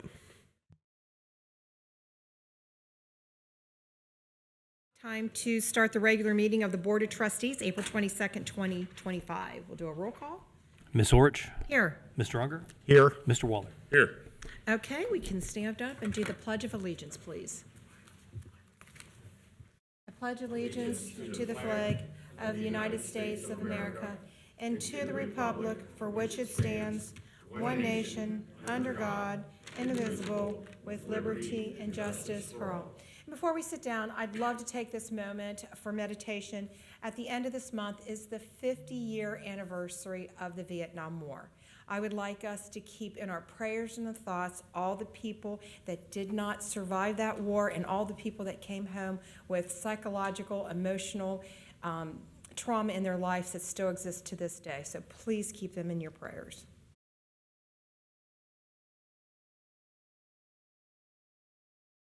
Thank you so very much. Okay, we have approval of minutes. Thank you, Board. I would recommend a motion for the approval of the minutes from the meeting held on April 8th, 2025. I motion that we approve the minutes of the April 8th, 2025 meeting. I'll second that. Ms. Orich? Yes. Mr. Unger? Yes. Mr. Waller? Yes. Thank you. Okay, we have a presentation. Yes, Board and Assistant Administrator Tiffany Mays will provide that presentation, and I will hand the proclamation to Mr. Unger here. Hello, Board. The proclamation is for to recognize the Public Works Week. Our Public Services Department are very hardworking, and they are responsible for maintaining all of our roads, parks, and some other public properties. So it's a hardworking group, and we just wanted to take this special moment to recognize them and recognize Public Works Week for that week that's indicated on the proclamation. Shall I read it? Yes. Yes, please. Proclamation for National Public Works Week, May 18th through the 24th of 2025. Colerain Township, Ohio. Whereas public works professionals focus on infrastructure, facilities, and services that are of vital importance to sustainable and resilient communities and to public health, high quality of life, and well-being of the people of Colerain Township. And whereas these infrastructure, facilities, and services could not be provided without the dedicated efforts of public works professionals who are engineers, managers, and employees at all levels of government and the private sector who are responsible for rebuilding, improving, and protecting our nation's transportation, water supply, water treatment, and solid waste systems, public buildings, and other structures and facilities essential for our citizens. And whereas it is in the public interest for the citizens, civic leaders, and children of Colerain Township to gain knowledge of and maintain an ongoing interest and understanding of the importance of public works and public works programs in their respective communities. And whereas the year 2025 marks the 65th annual National Public Works Week, sponsored by the American Public Works Association. Therefore, be it resolved that the Colerain Township Board of Trustees does hereby designate the week of May 18th through the 24th, 2025, as National Public Works Week. We urge all citizens to join with representatives of the American Public Works Association and government agencies in activities, events, and ceremonies designed to pay tribute to our public works professionals, engineers, managers, and employees, and to recognize the substantial contributions they make to protecting our national health, safety, and advancing quality of life for all. I will motion to accept that proclamation. And I will second it. And it is our primary responsibility as trustees, or formerly known as road trustees at the inception of the state of Ohio, that we maintain our public facilities, streets, roads, and other things that are unique to the township form of government. So, and I think our people do an exceptional job with it, and I think this commendation is well deserved. Yes, and I want to thank all the crews out there for all their hard work. Absolutely, I'll just echo that sentiment. It's been a rough winter with the weather. Maybe we'll get off, knock wood, lightly next year. But I appreciate everything that everybody does that works for the township, and the public works are a big part of that. And I thank you so much. Ms. Orich? Yes. Mr. Unger? Yes. Mr. Waller? Yes. Thank you, Board. Thanks, Tiffany.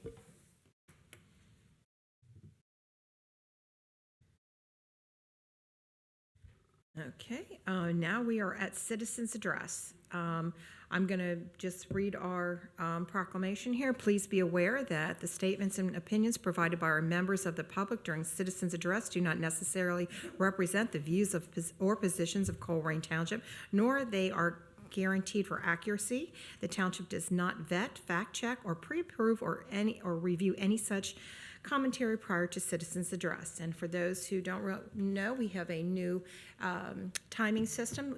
Everybody gets 5 minutes, and we truly hope everybody does respect the 5-minute rule. And I do have one sheet. Is there anybody else that filled out a sheet? Okay, seeing no other ones, we have Carrie Davis to come up to the stand.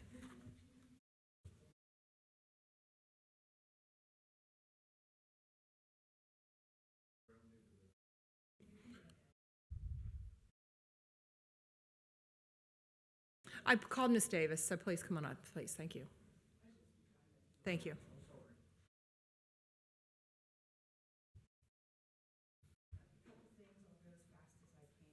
I'm going to turn your mic on. I think the mic's not on. No. No. Thank you, baby. Okay, so number one, I don't know if you guys are aware, but I filed an action against Vinebrook. I found discrepancies between the values of their properties and similar properties. And for the first time in the state of Ohio, a resident exercised their right to challenge the property values of anybody else. And I am surprised and happy to know that I made it through the first hurdle, and they are going to bring the case against Vinebrook for all 400 properties they own in Colerain Township. Some of them have a $10,000 differential, some have a $70,000 differential between similar homes. I will have to step over the legal standing because it's never been done in Ohio before, and so keep your fingers crossed that that goes forward. I asked you all to do this 5 years ago, and nobody did it, and so I did it this year. We'll see how it goes. In regards to your disclaimer that you read, I want to state that frequently the trustees allow Mr. Weckback to give information after people speak and claim that they're lying or they're misinformed or they don't know what they're talking about. At the last meeting, his lie was so egregious in trying to defame me or trying to minimize my comments. And he read and wrote into the agenda that this quote, "They shall patrol their respect," in regards to the dog warden, "they shall patrol their respective counties and seize and impound on site all dogs found running at large, blah, blah, blah." What he didn't tell you, but I know you all knew he was lying when he said that, was the rest of that statute at 955.12 states, "The wardens and deputies shall have the same police powers as are conferred upon sheriffs and police officers in the performance of the duties as described in the ORC, blah, blah, blah, blah, blah." So he knowingly is deceiving the public to make it think, the public to believe you guys have no control over this and that our police, this is not their primary duty. It also goes on, just for happenstance, that if you need kennels and stuff to hold dogs, the county commissioners do have to pay for those. You do not. But anyway, so sometimes people give information that's incorrect. I brought to you, he also claimed that I said that the police do not have to enforce the OAC. Nowhere in that statute does it even reference the OAC. This is another deceptive tactic that you all are allowing the township administrator and law director to give to the public. It's all under the ORC, and this is ORC 955.99 penalties, which show that our police department is charged with the duty to enforce these laws just like everybody else is. So that was my first thing. I do want to say, and I'll try to be as quick as I can, I don't see your timer, but in your packet, you got a lot of what I'm going to just call vulgarly happy horse shit. I do not see you guys developing a good financial plan. We are in really bad shape, and our decisions are very important. I do not see a short-term or long-term financial plan. But in the meanwhile, today you got about $50,000 on your agenda, and none of these are critical. And I think this money should not be spent to do more training and more training and more training. I think we've got a superb police department that is extraordinarily trained, as well as our fire department. And I think none of these items should be approved, and those monies should be going to the police department to provide, as Dan says, one of the 3 basic services, which is roads, police, and fire. And none of this happy horse shit should be approved until we have a long-term financial plan.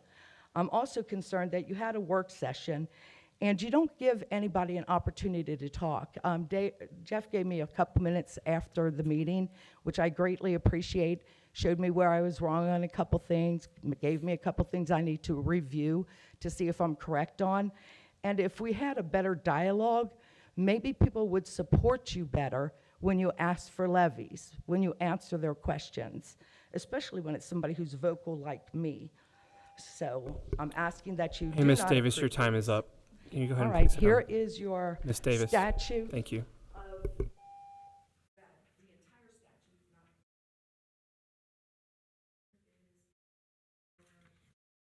Okay. Okay, Jeff, thank you. Lammers, can you please come up?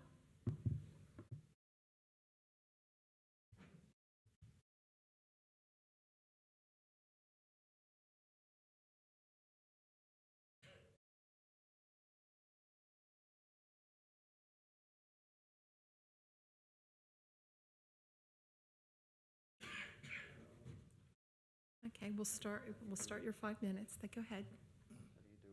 Good, how are you doing? I could be better.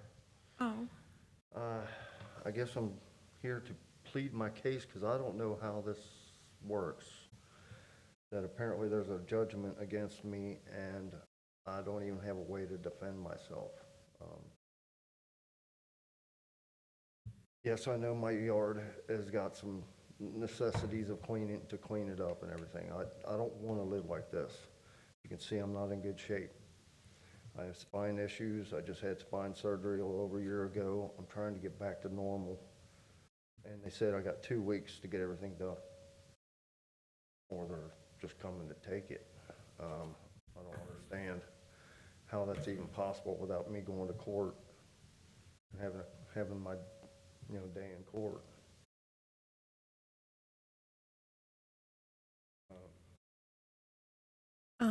I have got, Chief Ed Cordy would like to talk to you. If you want to speak to him, he's the one who will help you out in any way you can. You can go out there and speak. That's the person you want to talk to right there. And do we have your contact information, Jeff? Yes, you're on Washington, 20 through 25, Washington, If you could give Chief Cordy your contact phone number also. and we'll help you take care of this. Thank you for coming in. Good luck with your recovery. Chief Cordy will take care of you here. Yeah, Chief, if you could make sure you get his phone number, please. Okay, I guess nobody else for citizens address. We're done with that, and we'll move on to administrative reports. Sorry, put my mic on. My understanding is that I've got some follow-up, but Helen has a report for you guys tonight. So we're testing the new sound system. I think this is going to pipe in just fine. So fingers crossed when we start playing. But I'll let Helen introduce the good news. Welcome. Absolutely. Hello, board. As you can see, I am wearing the Guardian Game shirt today. We had that early this morning. Trustee Ulrich has hers as well. Yes. So that's an event that I know our police department looks forward to every year. This year it is a new expanded Guardian Games where they have the fire department involved as well. But these are just a few of the clips that we've had during the last 2 months. Some happy news, some happy 5 minutes of your time.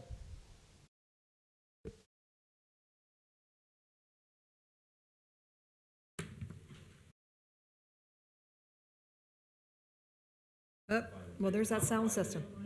Who's going to be the fastest, but yeah, the fire department adding to that is just great, and they get to see us in a different light, out of uniform, relaxed. We get to eat some pizza after this and just have a good time with each other. Officials say the event is a great way to bridge the gap also between the community and those who protect it. Captain Craig Niehaus has been with the Colerain Township Department of Fire and EMS for over 2 decades.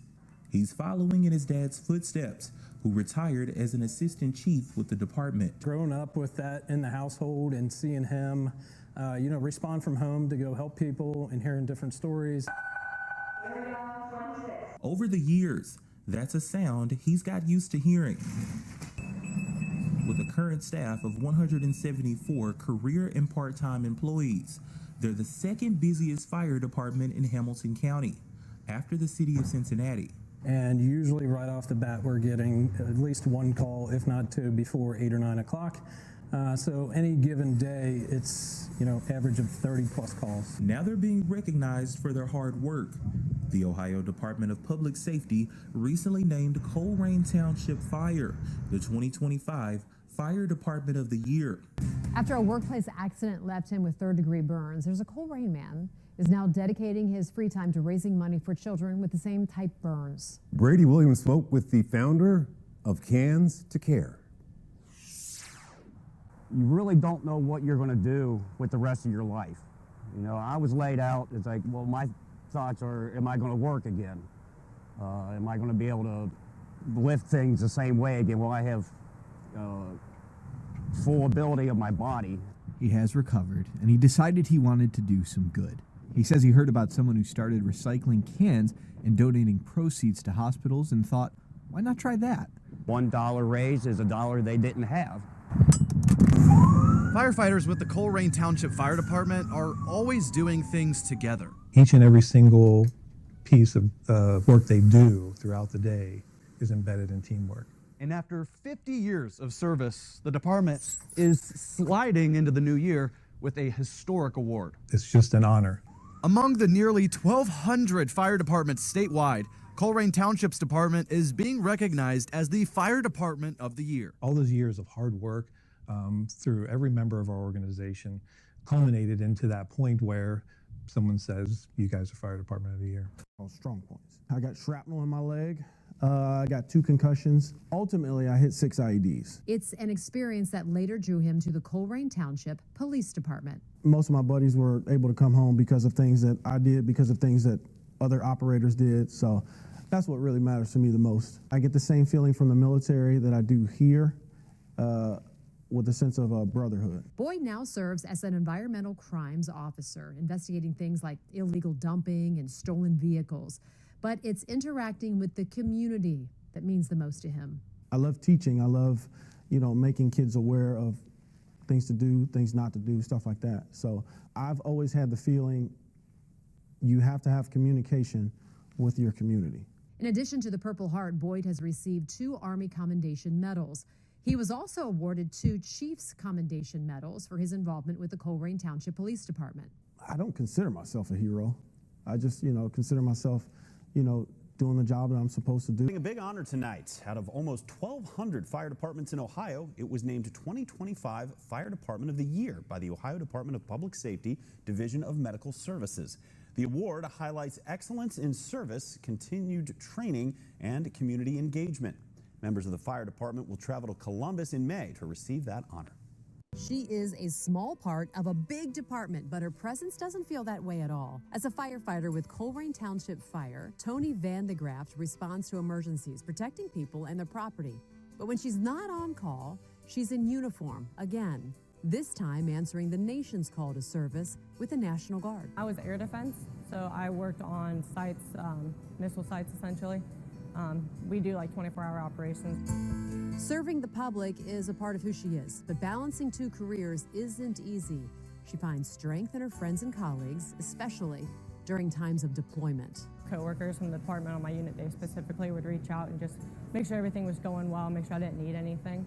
To show appreciation, she recently nominated the Colerain Township Fire Department for the Patriot Award. That award is given to employers who support those who serve our country. Everyone was very supportive of me while I was gone, so I just thought the department overall deserved the award.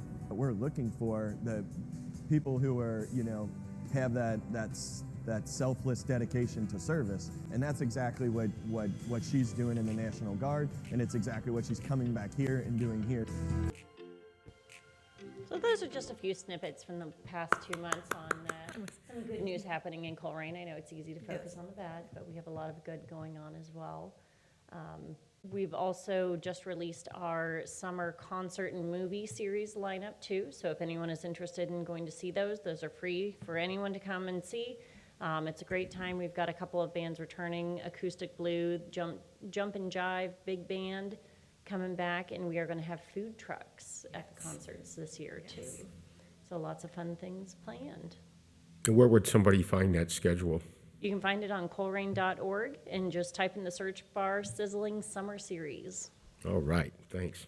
Wicked's coming June 20th, too. We're having a Wicked weekend. Wicked We're going to weekend. do Wicked one day and then Wizard of Oz the Oz, next. yes. So it'll be a big hit. I know my 8-year-old's looking forward to it. My So 2-year-old loves it. Can't wait.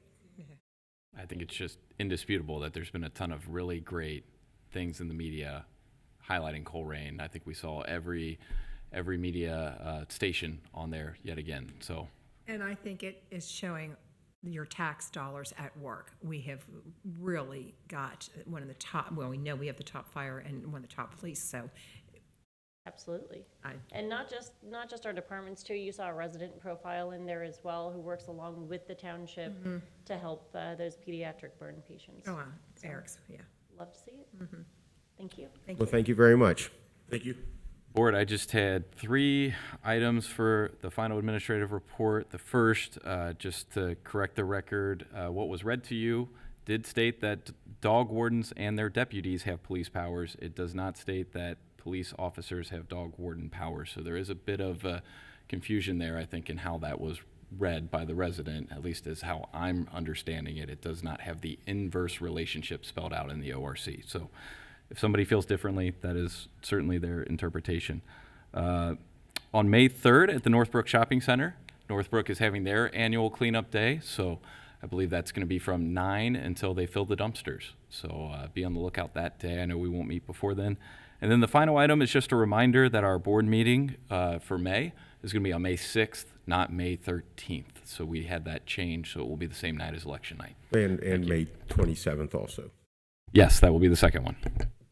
Mr. Weckbeck, I have a couple questions. When a dog warden gives someone a speeding ticket, which court do they go to? I believe they would go to Hamilton County's courts to the extent that they issued a speeding ticket. So how many dog wardens have issued speeding tickets? I have not been made aware of any. All right, when a dog warden arrests someone for breaking and entering, where do they go? I don't believe they respond to those calls. When a dog warden gives somebody a notice of property violation, does that go to a housing court? I am not aware of that situation either. All right, and just want to kind of reiterate, this is for Colerain and any other townships you may know. How many cages do we have to store dogs? I think we only have 2, and they're not very large. So I think we had a larger dog that was dropped off one day, and it barely fit in there. It was a very sweet dog. How many animal traps does the police department have? If you're talking ones that are purchased specifically to be animal traps, I don't believe we have any. If you're talking about ones that we have put together haphazardly to have a tool, maybe a couple, but not anything that is licensed to be used in that regard. And how many animal control poles? That's what I was getting at with traps. Sorry. All right. How many cables and leads do we have? Well, that's a great question. I mean, we have canine units, so we have a few, but I don't think we have many more than what our canine officers And have. our officers issued rabies gloves? I'm looking at Ed, and I'm seeing him shake no. We do not have rabies gloves for our officers. Is there a reason why we haven't issued that to police officers? It hasn't been typical for us to respond to dog issues. So who's in charge of that? That would be the dog warden for the county. Okay. Just want to make sure that I had some clarity on that. Thank you. Yep. Okay, trustee report. Who wants- I'll go quick. The gentleman who was just here, that's maybe there's something at Northbrook cleanup on May 3rd where working together we can achieve great things. I'm not going to, we already talked about that. If Waycross is listening back there, I have somebody who's interested in working with you as a volunteer, so make sure that I get to talk to you. The Vietnam War, great bringing that up, Kathy. Yes, a bunch of those guys are still around, and I work pretty closely with 2 of them. And it did really change the trajectory of a lot of people's lives. And one of them, when I talked to him, it still rings with him today. He saw some very, very, very awful stuff.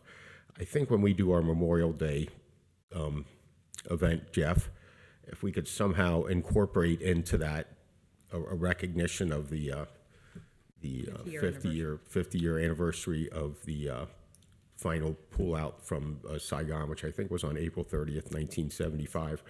I'm just old enough that I remember that because my mom's brother was over there. So. Yeah, we will do our best to highlight that in as many ways as possible. I know Helen is working on a social media post that's going to go out highlighting all those folks that served in Vietnam that have banners on our Memorial Boulevard of Heroes. So stay tuned for more. Rotunda?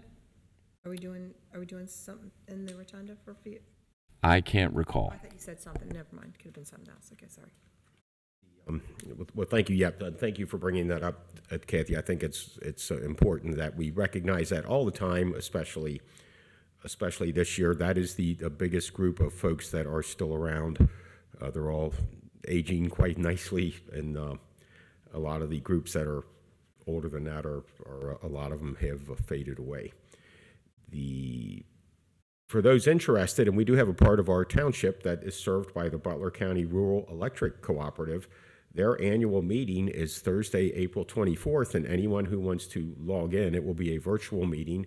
I've attended the, last year they had a in-person meeting, and I found it to be very interesting about what's going on with electric and how those residents are served by the Butler County Electric Co-op. I know the very north part of our township gets that service. And speaking of electric, Mr. Weckbach, I've probably referred one or two calls to you along with numerous others, including one that called me at 5 o'clock this afternoon, and I will pass his information along to you. Maybe you could address exactly what's going on with the electric. Yeah, if you want me to take a I'll let you jump in right now, and then I'll finish. Yep. So you all had authorized me to enter into a contract to continue our aggregation program at a certain rate. Rates did not come in below that number until after our time frame expired. So there's a 1 month gap. So talk to the camera. Sorry, Those are the people that want to know. This camera over here. So there will be 1 month where we will be all on Duke's billing system. And then at the end of that 1 month, everybody's going to jump back onto our aggregation program. Like in the past, anybody can opt out without a fee or penalty at any time from our program, and they could stay with Duke. They could find a different energy supplier. This is just sort of following through on the vote that was taken a better part of a decade ago to establish an electric and aggregation program in this community. So 1 month gap, everybody goes on to Duke's, and then after that, we're back to the system as before. And just to sort of wrap it up, I still respond to anybody who calls me at 513-404-3057. One of them out on Pinedale. I hope we got them heading in the right direction. There's one that I talked to you about over the weekend, and that is the situation over on Chopin. And I don't know if that's ready for an update or not. But it's not. I'm still waiting on that update there. Great. And I guess I would yield the rest of my time to my fellow trustees. Okay. Couple things. Today, to explain what Helen went with the Guardian Games, we had 5 students from Colerain, 5 from Northwest. They were athletes, by the way, and so they were teams of 1 police officer, 1 athlete, and 1 firefighter. And our guys did extremely well. And I want to compliment Jeff Weckbach because he actually did both obstacle courses. So he was a true leader out there. He beat 1 team, so he did really well, and he was in dress pants running. And another wonderful activity I went to is last Thursday. It was this CFA 36 graduating class. I want to commend Carrie for a wonderful job. You walked into the room, Olive Garden catered. They had this gorgeous cake, and all the alumni were there. That made a very special evening. The positivity that was in the room, and all these people that are going to be great ambassadors and show off the wonderfulness of the fire department. And actually, there was somebody that went through the program that wants to be a recruit. So that was she was so excited, like she couldn't wait to be a Colerain firefighter. The other thing is just 2 other business things. We have the ribbon cutting for, it's called Just Love Coffee on Saturday morning at 9 o'clock. That used to be the old Sweetheart Cafe by Outback over there. And the new Dolly's, the old Frisch's, just opened this week. So those are 2 nice little eateries. And The other thing that I did is I went to the Hamilton County auditors. They had 3 auditors at a meeting, and they are really trying hard to bring taxes down for some types of groups. One is the homestead. They're trying to broaden that so more people can stay in their homes. So if you are having any hardships, please call down at the auditors at 946-4000. If you do have a hardship, they are really trying to keep people in their homes. They've got 4 areas that they're trying to go through the legislative committees to try to reduce some of the Hamilton County taxes. So that's all I got. Okay, excuse me, thank you. I'll just piggyback what the other 2 have said about the Vietnam War, and it hit me the first time we did the Veterans Day celebration next door, and when I talked to some Vietnam veterans, that this really is, it still lives with many people, and as a society, we really did a very, very poor job of welcoming those folks home after they risked everything. And that's always in the back of my mind, or in the front of my mind, I guess. And a thank you to them. So April 30th, I guess there's discrepancy. March 23rd was what President Obama issued executive order, because I think that was the last U.S. troop out.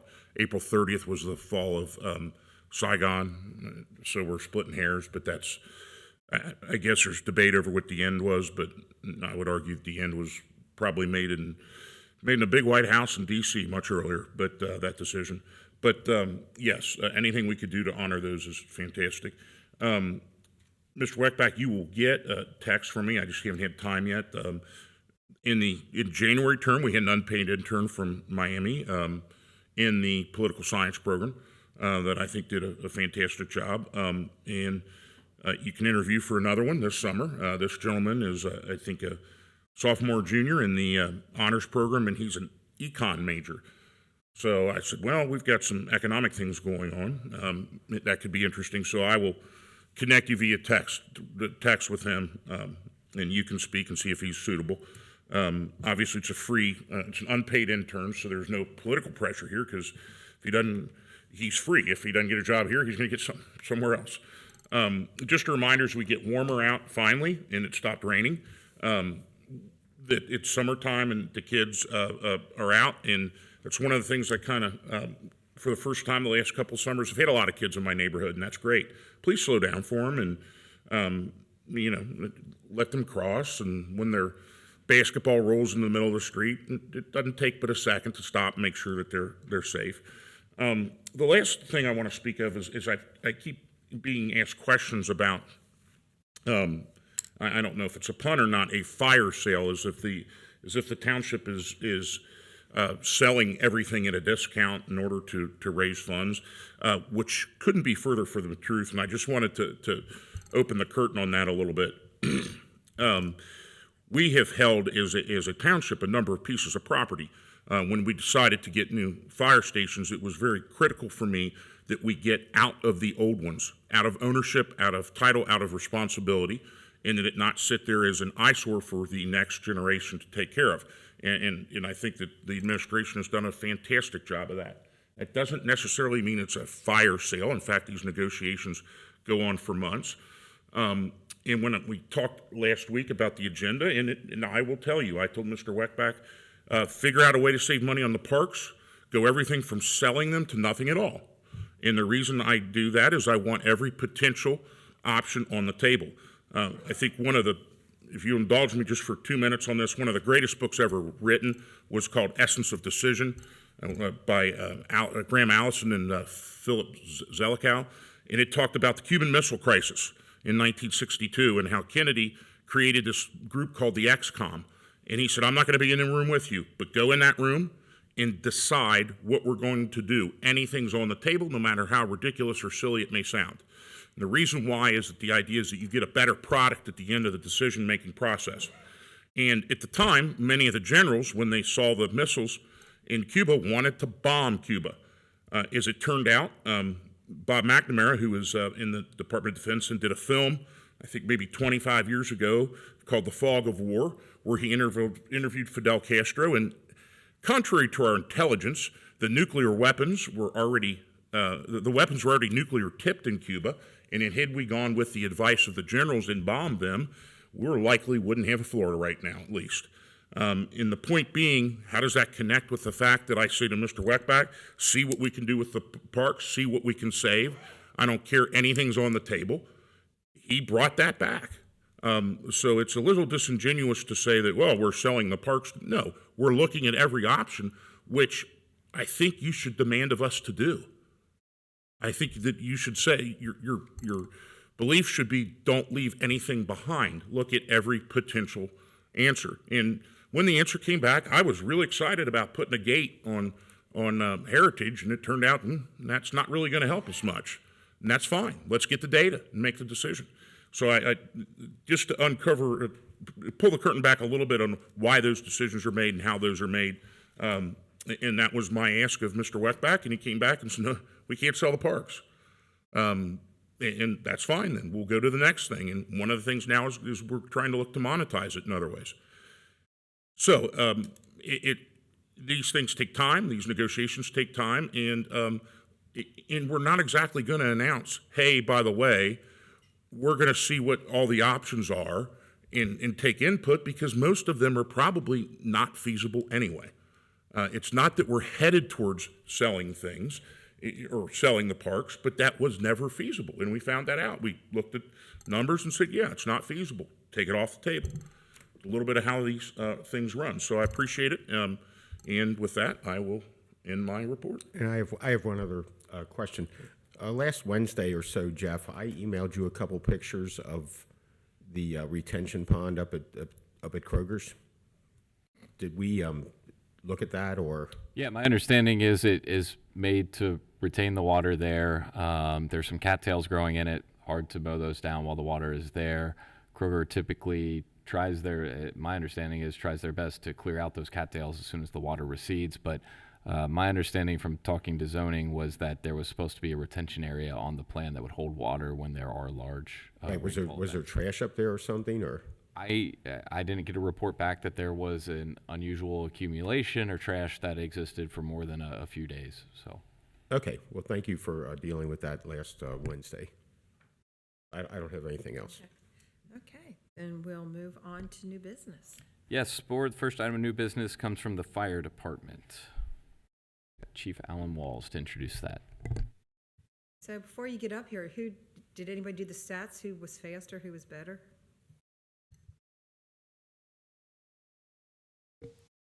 Probably the PD.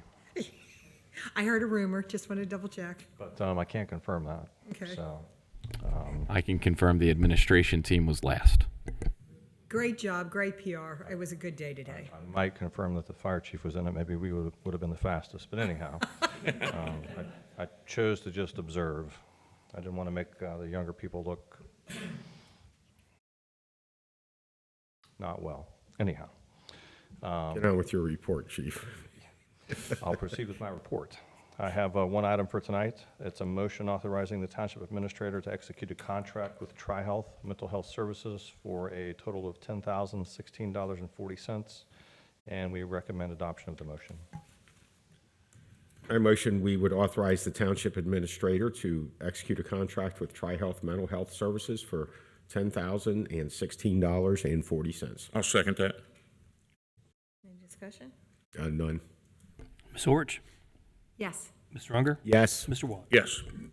Thank you. Thank you. Thank you, Chief. Thank you, Board. The next several items will be presented by Police Chief Ed Cordy. Chief, welcome back.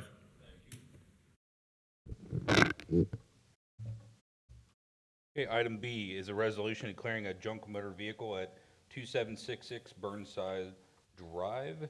At this address, there is a 2003 gray Ford Focus with Ohio plate HPU 7043. I motion that we would declare a junk motor vehicle at 2766 Burnside Drive as described by Chief Cordy. I'll second that.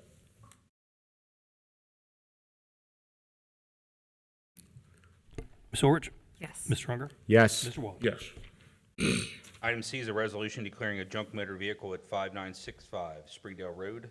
At this address, there is an unknown year black dual axle utility trailer. Recommend adoption of the resolution. On motion to adopt the resolution declaring a junk motor vehicle at 5965 Springdale Road as described by Chief. A second? Ms. Orich? Yes. Mr. Unger? Yes. Mr. Waller? Yes. Item D, resolution declaring a junk motor vehicle at 8707 Moonlight Lane.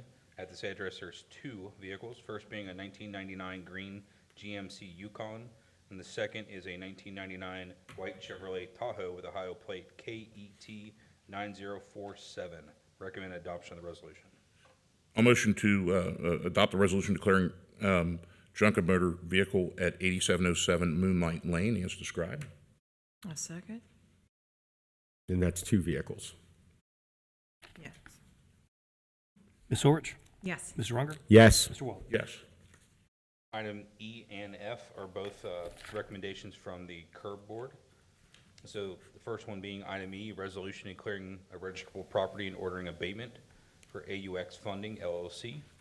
Rationale here is the curb board held a case and hearing on the properties below. Based upon the review, curb passed a motion to recommend to the Board of Trustees declare these properties as subject to compliance with the Colerain Township rental registration program and fees assessed to the properties.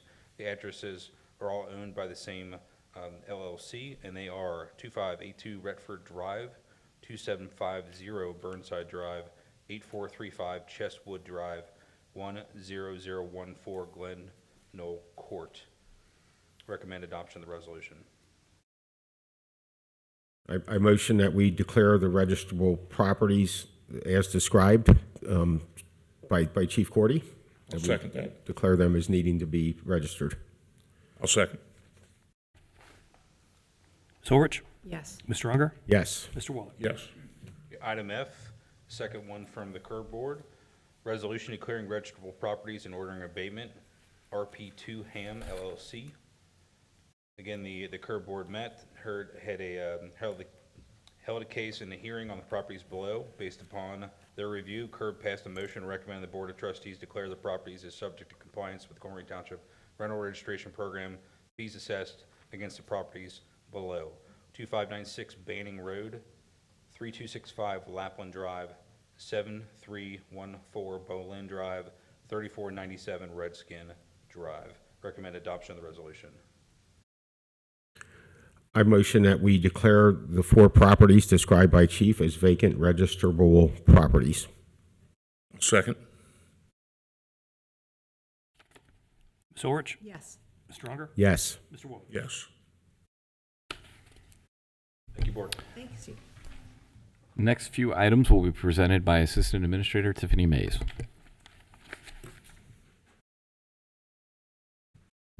Welcome back. And I drove by the Joseph sidewalks. Good start. Yeah. Thank you. They're moving along. It's good. All right, Board. On the agenda next up for Public Services is item A, a resolution to prepare and submit an application for a Transit Infrastructure Fund grant and to execute contracts as required for the Springdale Road sidewalks. This information is on page 38 of your agenda. And just for clarity, this one and then the next two are pretty much the same ask, but with different funding amounts for the Transit Infrastructure Fund grant. For the Springdale Road sidewalk, you will see that we have transportation alternative grant dollars in the amount of $262,615. This will be utilized as a local match.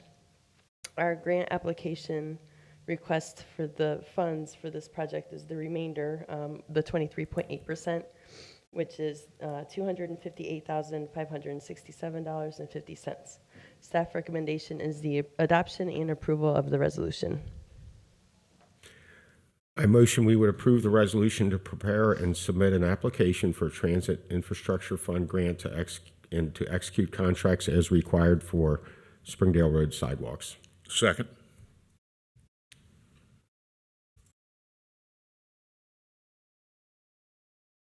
Ms. Orich? Yes. Mr. Unger? Yes. Mr. Waller? Yes. Thank you. Item B is a resolution to prepare and submit an application for a Transit Infrastructure Fund grant and to execute contracts as required for the Pool Road sidewalk projects. This information can be found on page 78 of your agenda packet. The leverage funding that we're using for local match is from a transportation alternative grant in the amount of $265,894. The grant request will be for $241,518, and this is for 47.6% of the project cost. Staff recommendation is an adoption and approval of the resolution.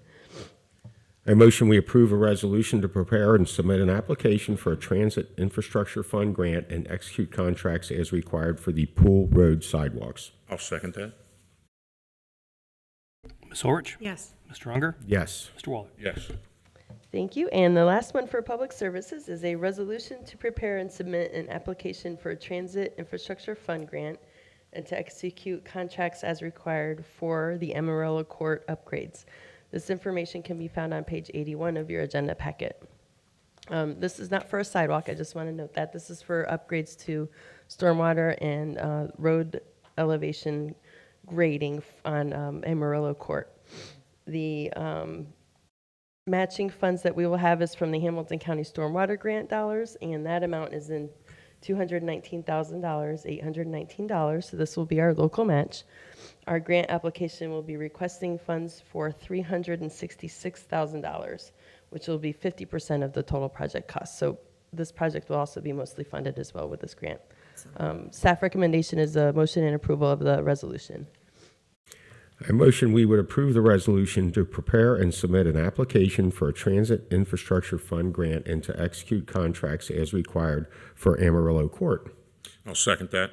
And just add that thank you for all the work. I know these things, these grant applications can be tedious, and they're very, very detail-oriented and often difficult to kind of navigate through the process. And we see a handful of them here, and I appreciate that. It is a lot of work, and thank you for going in and investigating and having that available for us. Thank you. We've got a great team. And Tiffany, I would like to compliment you on your enterprise of going after a grant for Amarillo Court, because now that the bus goes everywhere and the improvements aren't just on the established bus routes, I think you're doing great work, and you came up with a great idea when you thought of that. I have to admit that's not my idea. That's our administrator's idea. So he's very smart when it comes to. As a team, we can do more, so. We have a great team. I was just checking Good things to see where that came from. So Yeah. I wish I was that smart, but that's why I'm. you don't want to be him. There's a lot going on up there.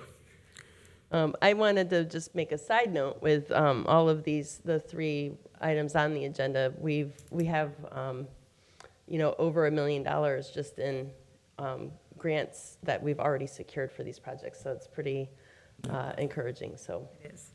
And that is the alternative funding that we're all looking for anything we do. So people know that we're trying to do everything we can to avoid going back to the taxpayers. Yes. For local property tax levies.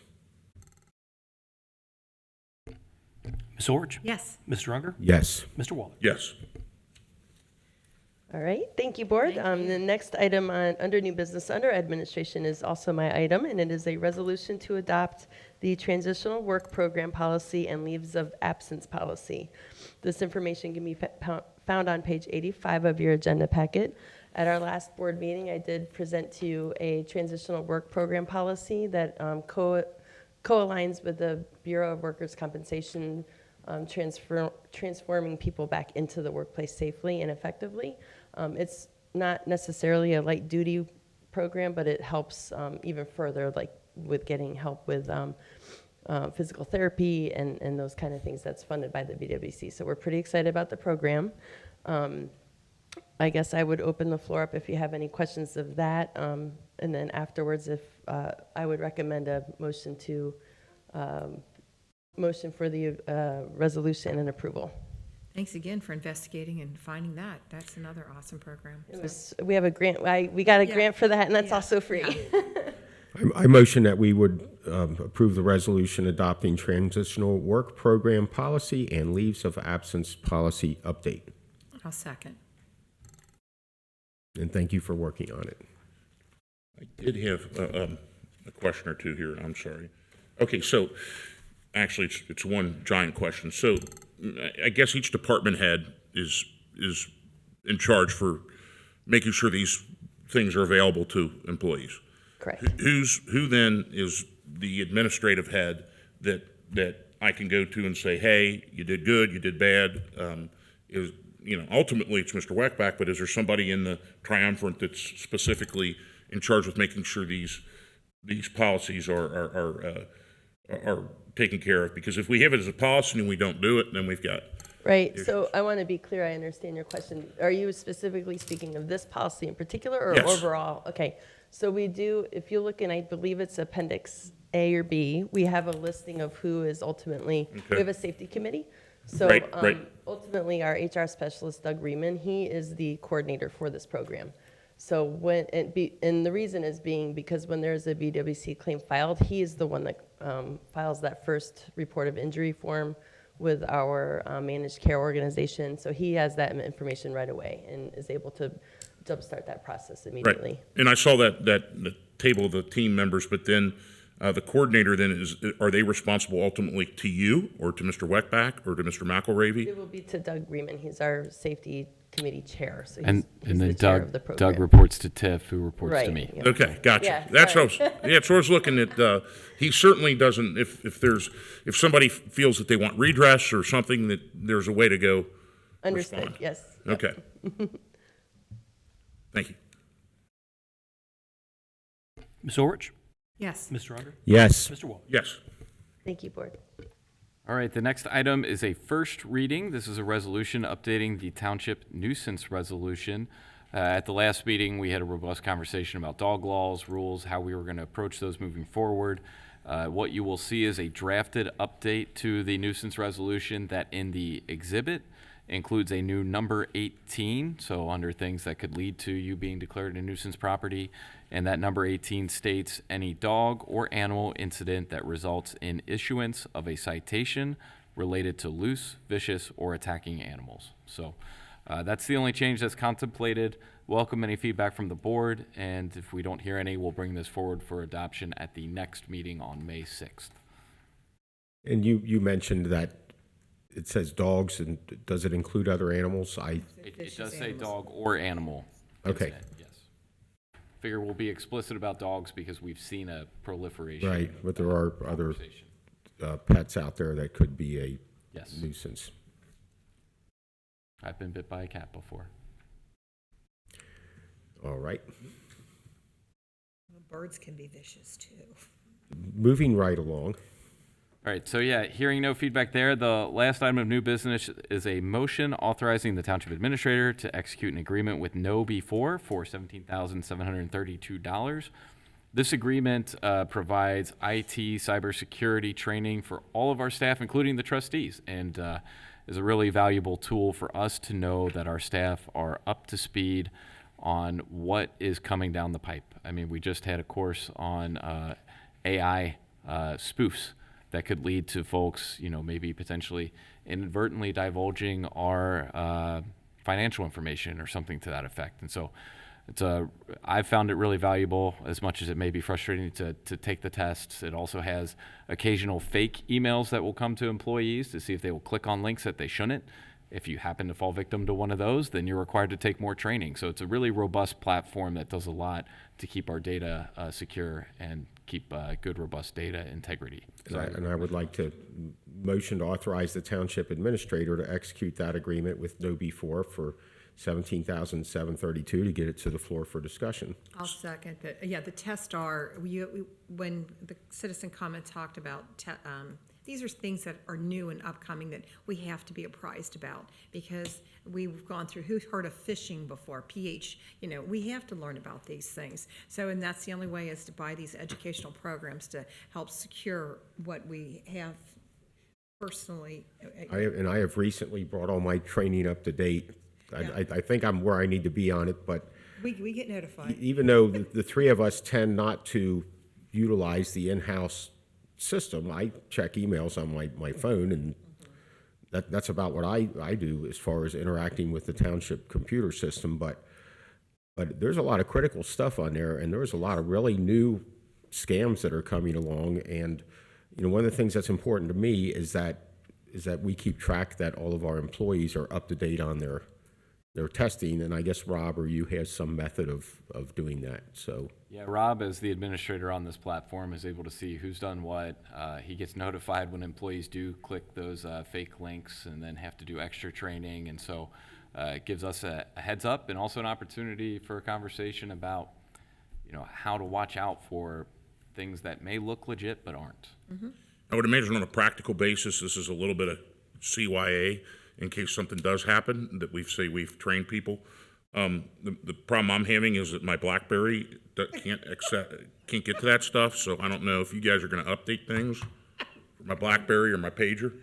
I don't know that it's going to revert back to that old operating system. And for the record, I did ask you a couple weeks ago, I think my comment is I'm sick and tired of getting nickel and dime by all these computer programs. And you gave me a long explanation about a la carte versus packages and how packages don't seem to be custom made. And this is something that we're looking at to make sure. But the security thing is also an insurance issue to say that, hey, we've informed and trained. Look, they took the test. They were informed of this. Yeah, as part of our annual insurance renewal, it's something I neglected to bring up in the actual agenda item. There is a whole checklist of things related to cybersecurity that the insurance provider looks for, and if we're not doing something on that list, we get higher premiums. So by having this, we do see slightly reduced premiums because of that. Very good. No other discussion from me. Okay. Ms. Orich? Yes. Mr. Unger? Yes. Mr. Waller? Yes. Hey, Board, we have several consent items that I'll read into the record. I signed the aggregation contract at a rate of 9.36 cents per kilowatt hours. That is a one-year contract that expires in June of 2026. Signed a contract with Crosshatch Property Works to be our grass abatement contractor for the year. A contract with Silco. This is for DVR cameras for $3,407. These are, I believe, for our parks, our new firehouses. Contract with Choice One. This is engineering for our grant applications. That's for $4,350. New hires, summer camp director. This is Ann Tracy at a rate of $17 per hour.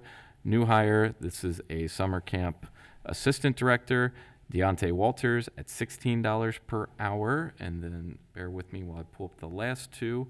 These are new hires of our summer camp employees and seasonal maintenance workers. So our counselors are Sophia Ward at $12.50 an hour, Elena Ward at $13 an hour, Olivia Howland at $13 an hour, Mitchell Graves at $12 an hour, Callie Elmer at $12 per hour, and Brooklyn Carter at $12 an hour.